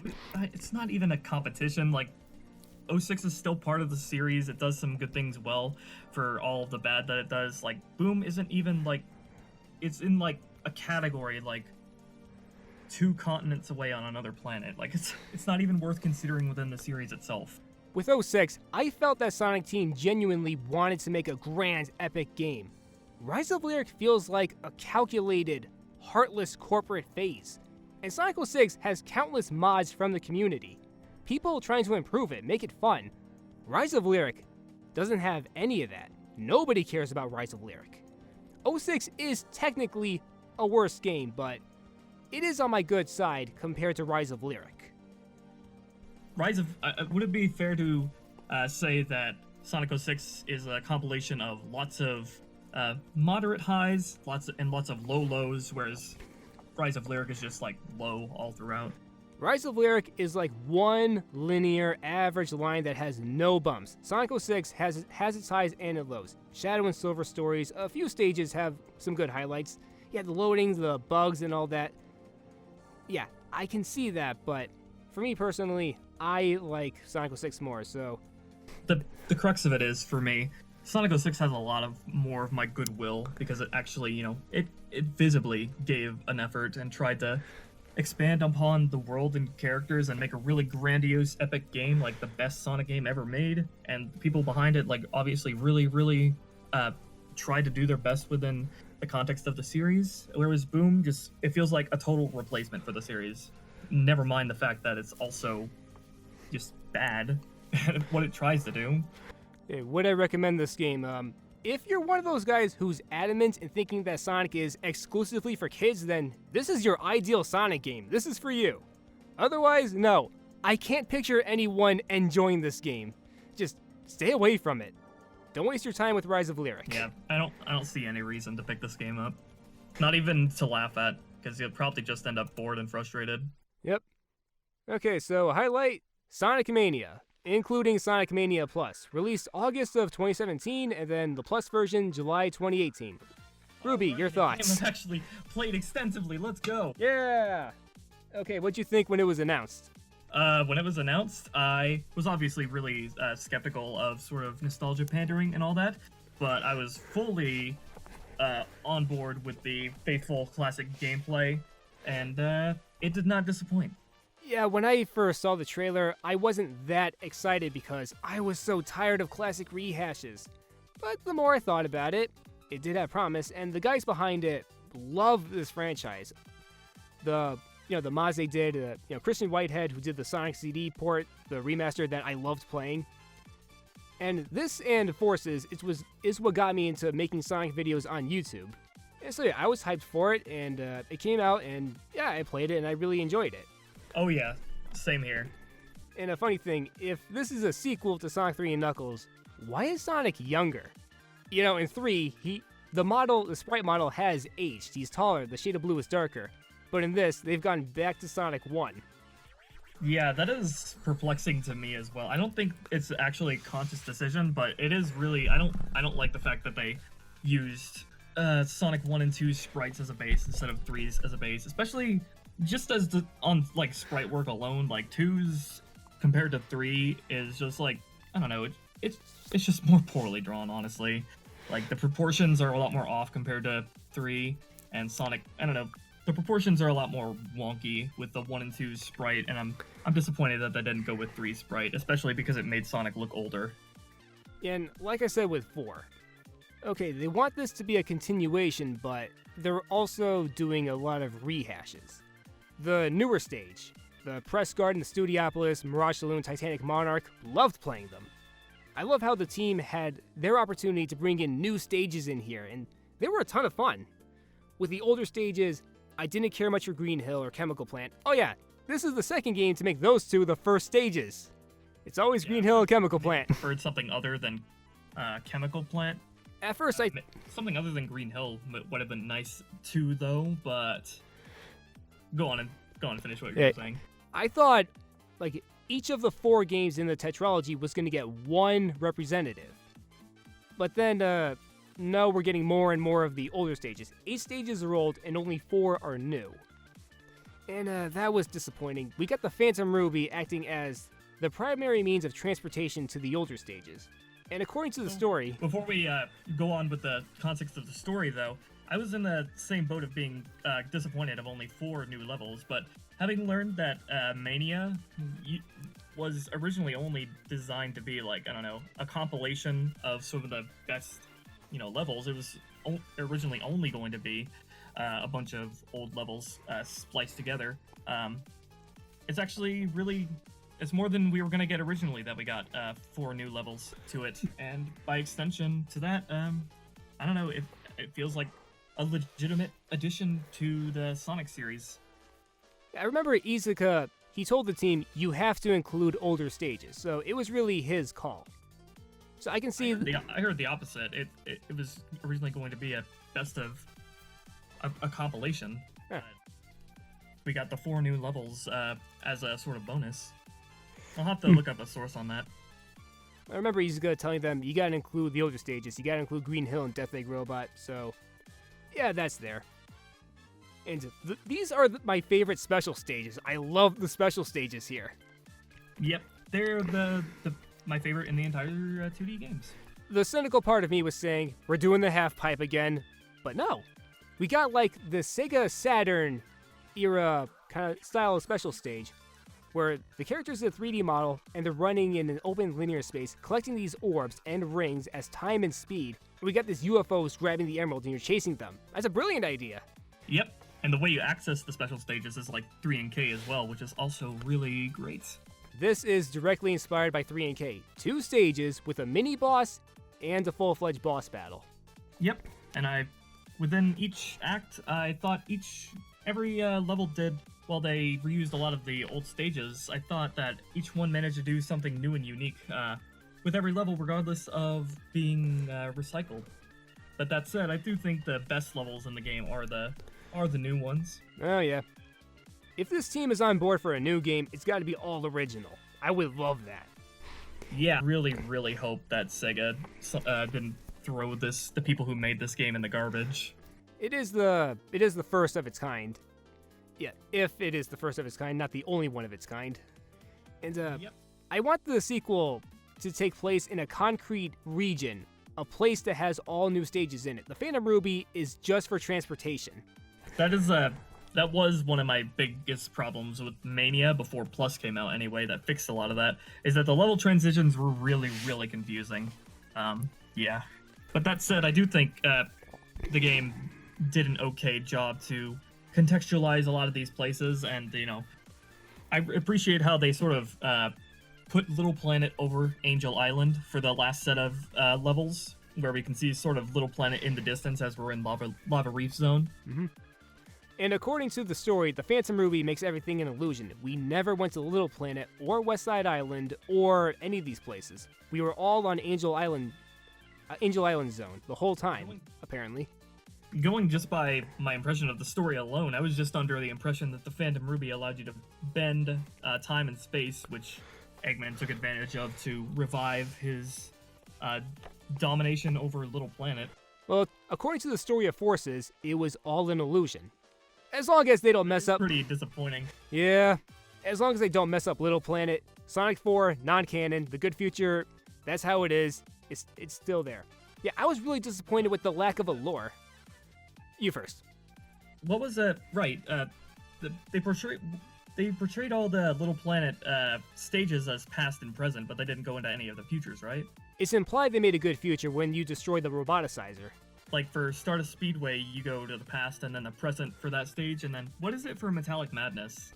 Let's see, you go in the present, and later it becomes like the bad future. We see the, I guess, mushroom-like machinations in the background.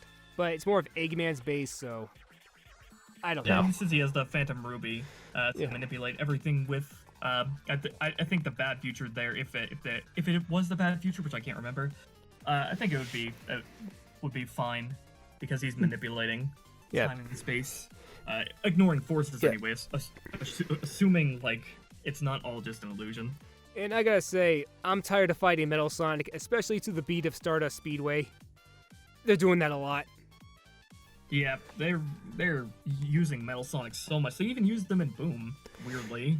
I did appreciate I can play as Amy when fighting Metal Sonic as payback for being kidnapped in Sonic CD. Take this, Metal! So that was something, and I could fight Shadow as Tails. But back to Mania. Oh yeah, Mighty and Ray. I loved playing as them. Yeah, I really appreciate them bringing back the old characters like that. Oh, something funny about that. Okay, so Sonic's friends get lambasted over and over again, but with Mighty and Ray, everyone loves them. Strange. We've got 5 playable characters. Too many of Sonic's friends. This is terrible. I cut you off. The Sonic Stupid Friends thing mostly comes from people who, just outside observers of the franchise who want to have, their hot take of the week on it. But actual fans of the franchise, love Sonic's friends. Like they're the highlights of the series to so many fans. So I think we're growing past the Sonic Stupid Friends thing, and so I miss playing as them so much, the other characters. And I'm glad Mighty and Ray got positive treatment. They controlled well, they each have different abilities. And I just love how they were written with so much reverence. I would like to be able to play as the other characters within the context of the story itself, rather than them having their own version of the same story. But Mania, I really appreciate for actually letting us play as them again. And now that we have a full 2D game just like in the early 90s, 2D Sonic is set. So now there is... Assuming they keep the developers and don't just throw them out. Oh yeah. So there is no excuse. There is no excuse to shove 2D or classic Sonic in what should be 3D games. We have Mania. Yeah. And to that end, the future 2D games, this is another criticism that I had of Mania, and it's actually goes. I haven't seen anybody share this criticism, but it goes toward how they use animation for Mania, the 2D animation. How Mania has an opening movie and everything that gets you hyped up for the adventure. I can't help but feel like that's a giant waste of resources, because why would you make an opening that doesn't do anything to actually contextualize the game? It just throws the characters around in abstract space, rather than using those animated resources to make Sonic CD an opening cutscene that contextualizes the conflict of the game, but also have help with Mania's confusing level transitions, with having animated cutscenes showing how we get from place to place. It really shows too, because the ending itself is barely animated. Yeah, the opening was going for something with a lot of bounce in it, I guess. Yeah, the opening of CD made to hype up the game more than anything, but you could use an opening cutscene for that very reason, and it also would enrich the actual game playing through the game rather than being something detached from the game.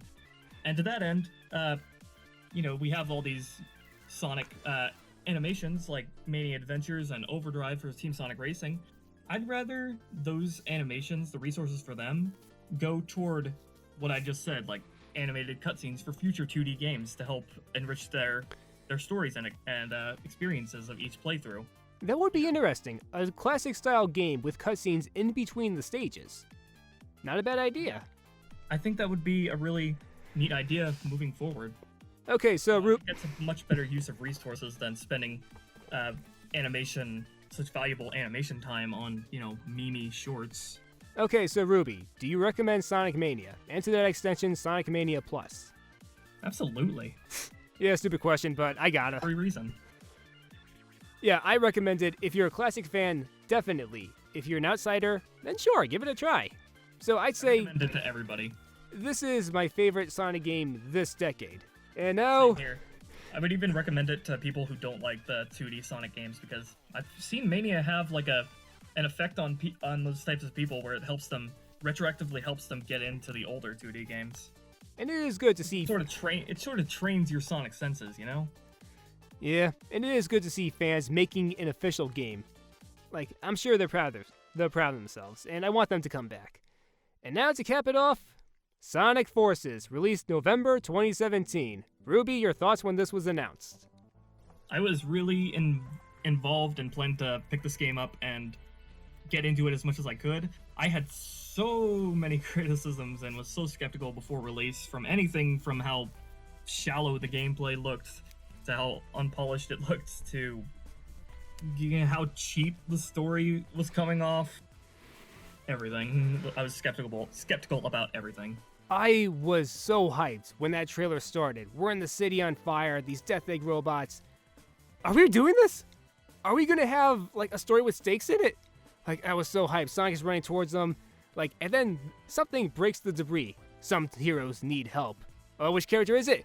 And it's classic Sonic again! Why? Like, yeah, Mania! That's my reaction too. Mania was just announced! Classic fans got their dream game! What are we getting?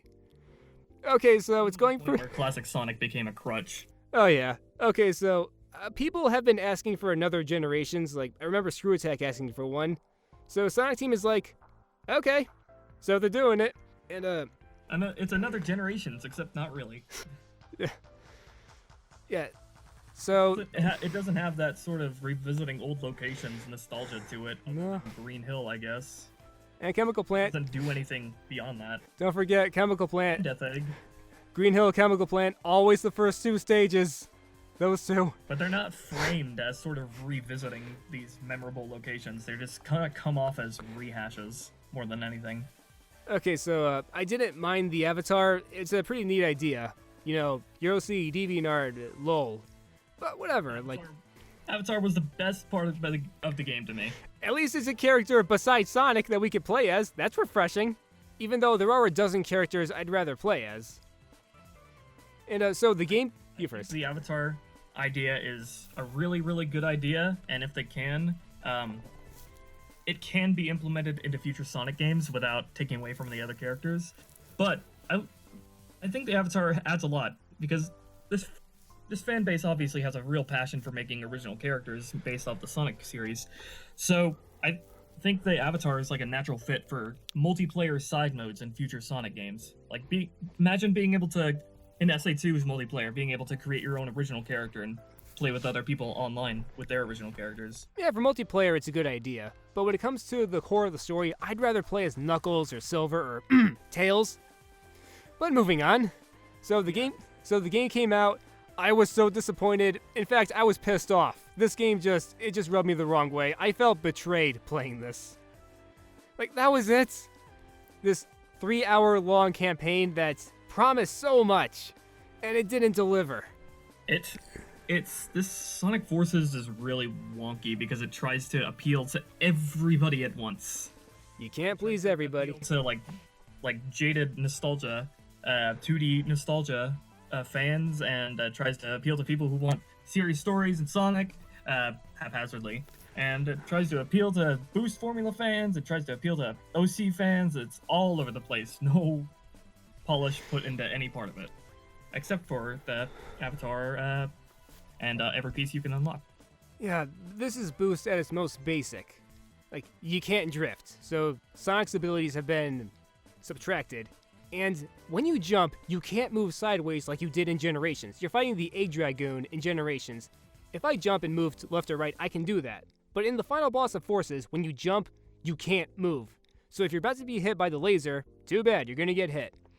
And the level design. Like, I'm really sick of just narrow strips of land you just boost through. Like, in an interview, one of the designers, Shun Nakamura, he said that it's all non-stop action. You're dashing through the stages like a maniac. That's not what Sonic is. It's not just speed. It has this sensation, this control, this balance. And the Forces just seems to think the only appeal of Sonic is just the flashiness, but no actual meat to the gameplay itself. I have a theory. That gotta go fast meme, do you think it misinforms Sonic Team on what we want? I don't think they take Gotta Go Fast seriously as a gameplay guide, but you wouldn't know that looking at just Forces. And the Sonic t-shirt is in it, and that is proof this game has no dignity. I hate that doodle. Yep, the memes have started to bleed over into the games, unfortunately. It's like the series is sort of cannibalizing itself. This guy on YouTube, Cooper Castile, when he did a walkthrough on Forces, and he commented on that, going, "Hey, I bet the guy who made the Sonic meme is crying. Oh, not because he's proud. He's probably saying, it wasn't supposed to go this far. Just stop." Yeah, it is really tired by this point. Yep. It's just sad. Like, it's supposed to be a meme meant to degrade the series, and now the series has kind of taken it up on its own mantle, and just like, it's just sad to see the series sort of mock itself like this. Like, it doesn't have any faith in itself, like, genuinely good, only ironically good. The franchise is proud of that meme. They put it on their Twitter page. Yeah, it's depressing. The Avatar. The Avatar is my favorite gameplay style in Forces. Like, the Bionic Commando grappling mechanic, it was a fun spectacle, and I like the different weapons you can use. Wisps are back, but Sonic isn't the one using them except the boost ones.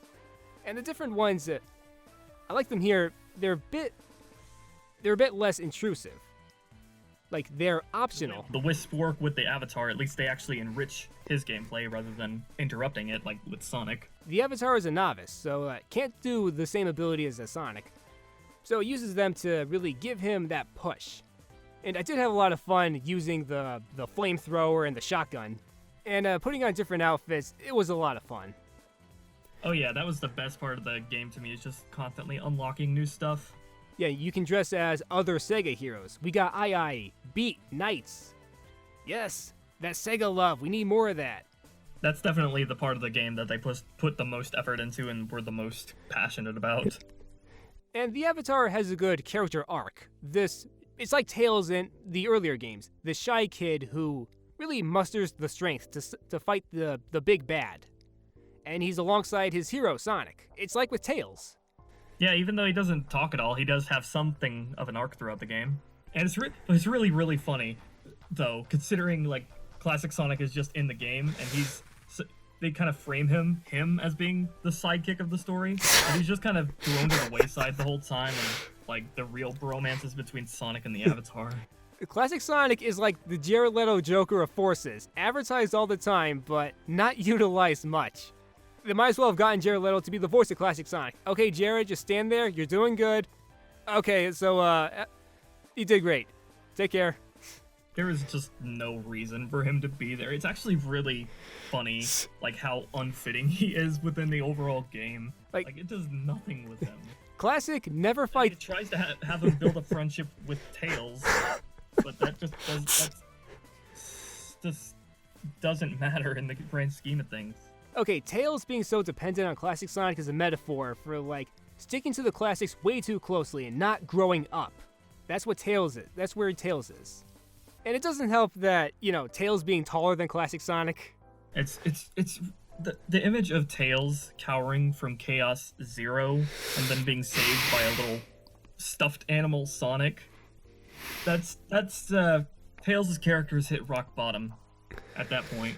At least in Lost World, he wasn't a total wimp. It really is frustrating. Like, I think they heard about us not being favorable towards the way he was written in Lost World, so they overreact and go to the other extreme.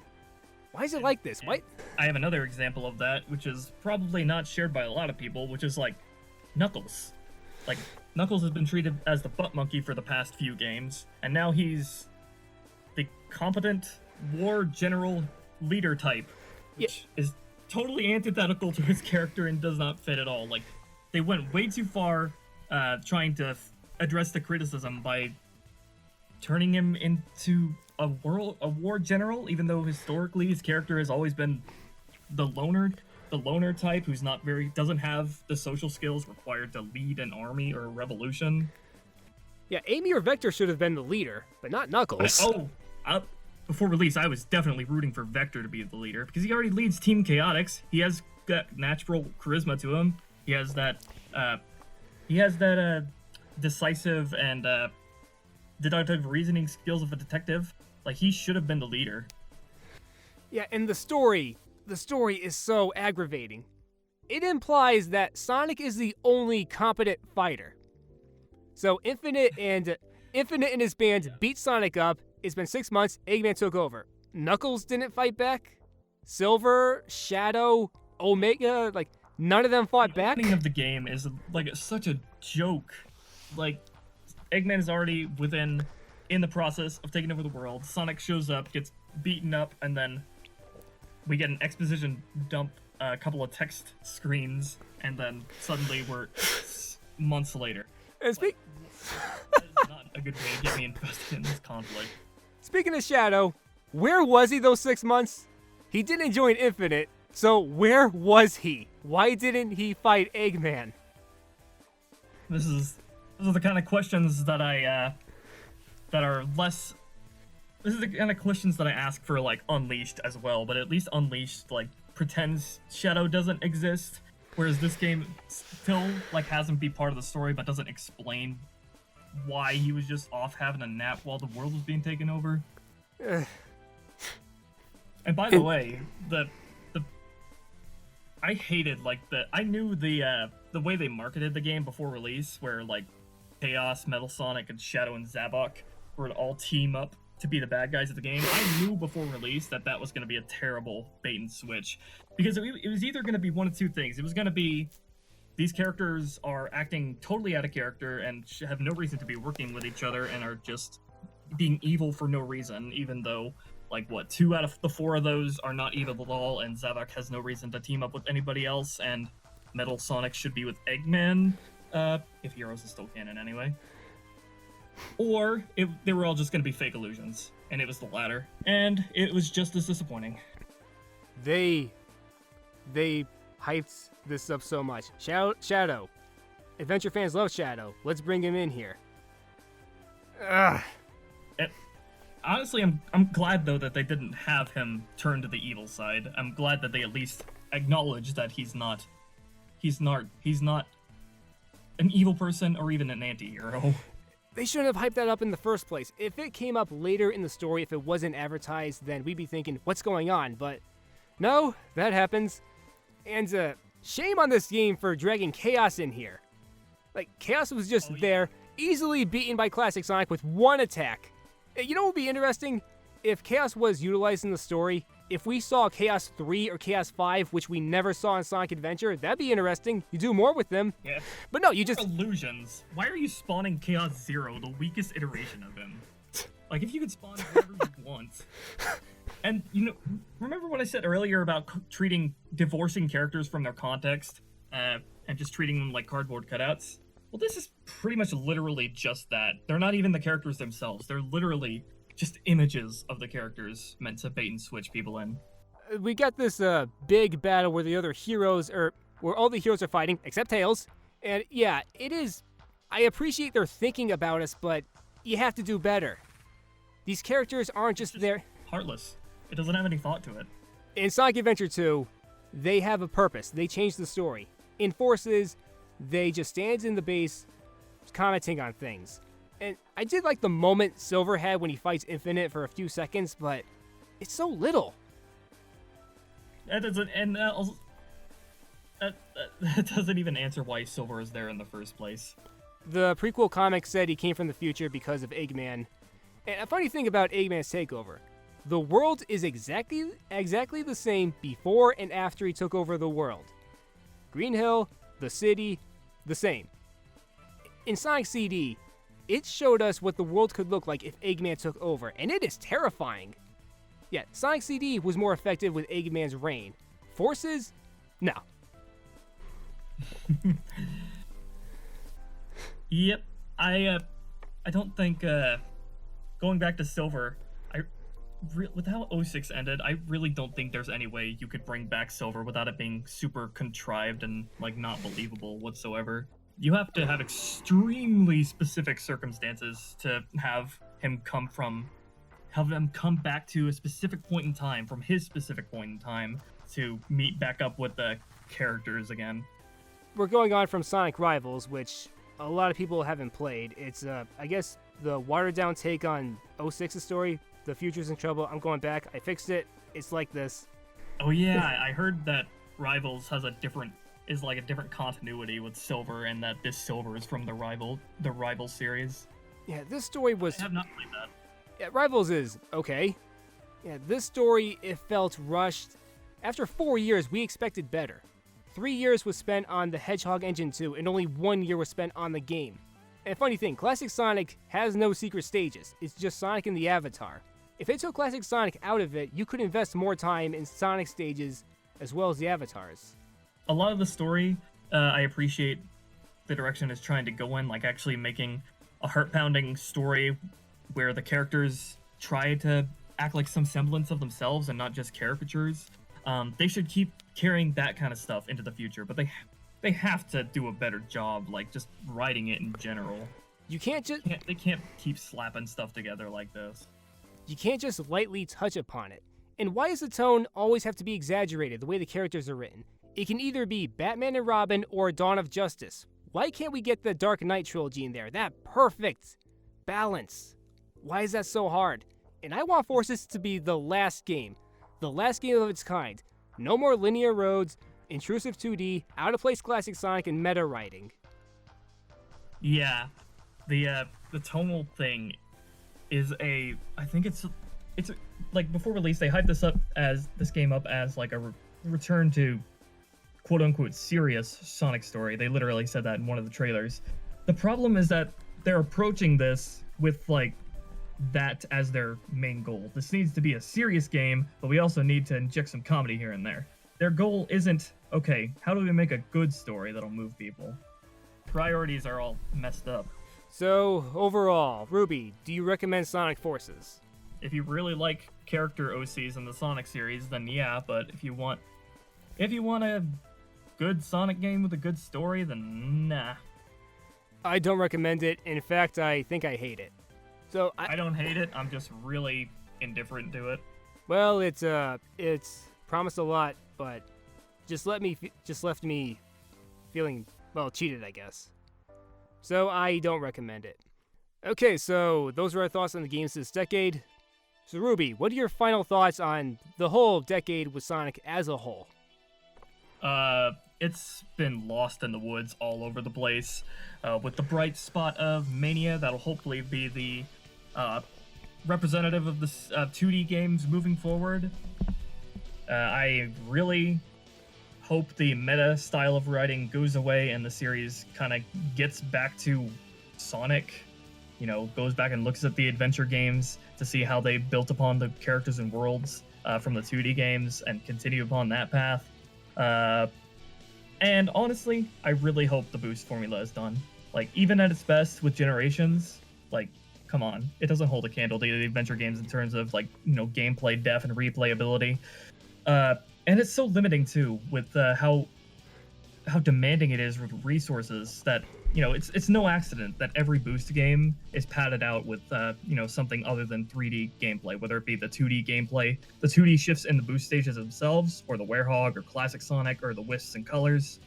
Yeah, I don't think the boost formula is workable for the future, so I hope we get back to the adventure style of gameplay for the 3D games. Yeah, this has been Sonic's weakest decade. There was a severe lack of self-confidence, and there was this over-reliance on nostalgia. The writing felt apathetic and vacuous. hire people who understand this franchise and let them write an engaging story. People who care about these characters. And Sega needs to stop exaggerating with directions and tone. I have just a single piece of advice for, future Sonic writers. Like, don't be concerned about if something is too serious or too lighthearted. Just, one, make sure it's actually well written on its own merits, and two, make sure it fits within the context of the Sonic world and characters, and that it tries to be internally consistent with the rest of the games and get the characters right and make the world consistent, and you go from there, and the rest will fall into place, I think. Yeah, and the adventure games do have potential. I am done with boost. We've had plenty of boost. We're good on that. And the funny thing about the adventure games being hated on, I remember 10 years ago, Final Fantasy VII, Metal Gear Solid 2 were also hated. But now, that stopped. Everyone loves them. You look back on Final Fantasy VII reviews back in 2009, you'll see a lot of nitpicking. Cloud sucks because he's emo. That stopped, and good thing. Sonic Adventure, all the criticism, well, really nitpicking, that will stop in time. I believe it will. And and I hope I'm doing my part to push back against that stuff. I think the root of the anti-adventure sentiment is really rooted in Sonic 06. Because Sonic 06 was the sort of train wreck kind of game that everybody wanted to have their hot take on and poke and laugh at, because it was fun to milk that lolcow. So when people are getting tired of 06, what's the closest thing to Sonic 06? The adventure games. So people started, nitpicking any kind of flaw that they could out of those games to portray them as, this is just like Sonic 06. Because their styles are so similar, and that's part of a larger symptom as a whole, as Sonic games in general are not just the adventure games, are also, they're all subject to intense nitpicking to get that lolcow fix out of it, like with 06. So I think we're seeing that fall off, though, recently. People are starting to criticize Sonic games more fairly in recent years, so I'm happy about that. And, don't let the IGNs or the Game Grumps or the Watch Mojos or the Pro Jareds discourage you. If you haven't tried Sonic Adventure, really look into it with an open mind. And don't let all the nitpicking get to you. And I gotta say, I am proud for a good portion of the Sonic community calling a certain biased, IGNs and GameScoop out on their BS. You look at that Sega, whatever, doubles down on whatever Mania Forces from GameScoop. Look at that dislike bar. Like, it is not a sword, It is a Q-tip. It is a Q-tip with a blue top. Yeah, and I'm looking in the comments section, and that makes me so proud. Like, they're going, Sonic 06 is like 13 years old. Will you stop ripping on it? We can move on, Look at that. Yeah, and it's, people will rag on Sonic 06 even to this day, but we'll sort of brush things like, this actually applies to the Sonic social media. They'll rag on 06 continuously to mock themselves, but strangely, things like Boom, things like Forces, those are off limits. You can't meme on those. Yeah, I think that the community is better now than it was 10 years ago. Well, from my point of view, because I didn't know about physics or the small details that make a big difference. I just enjoyed Sonic 4 because it looked fun. And I didn't think that much about the classics.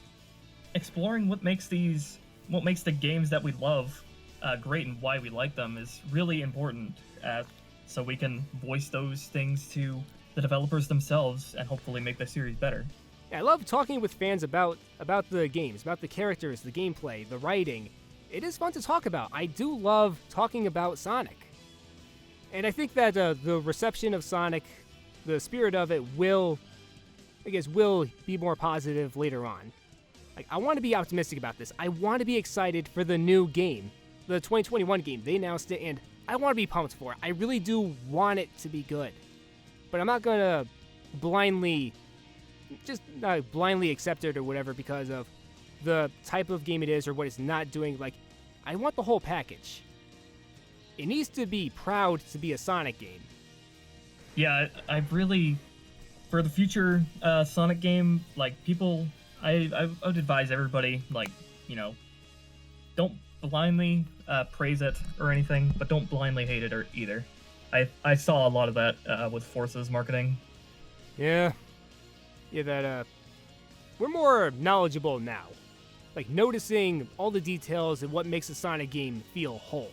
Yeah, it helps a lot to be able to put what you like about the Sonic games and why they had such an effect on you, put them into an easily understandable sentence, so like everybody can sort of get a better understanding of why people feel the way they do. Yep. So those are our thoughts. Ruby, any closing message you want to give? No, I think I said my piece about everything I want about the series.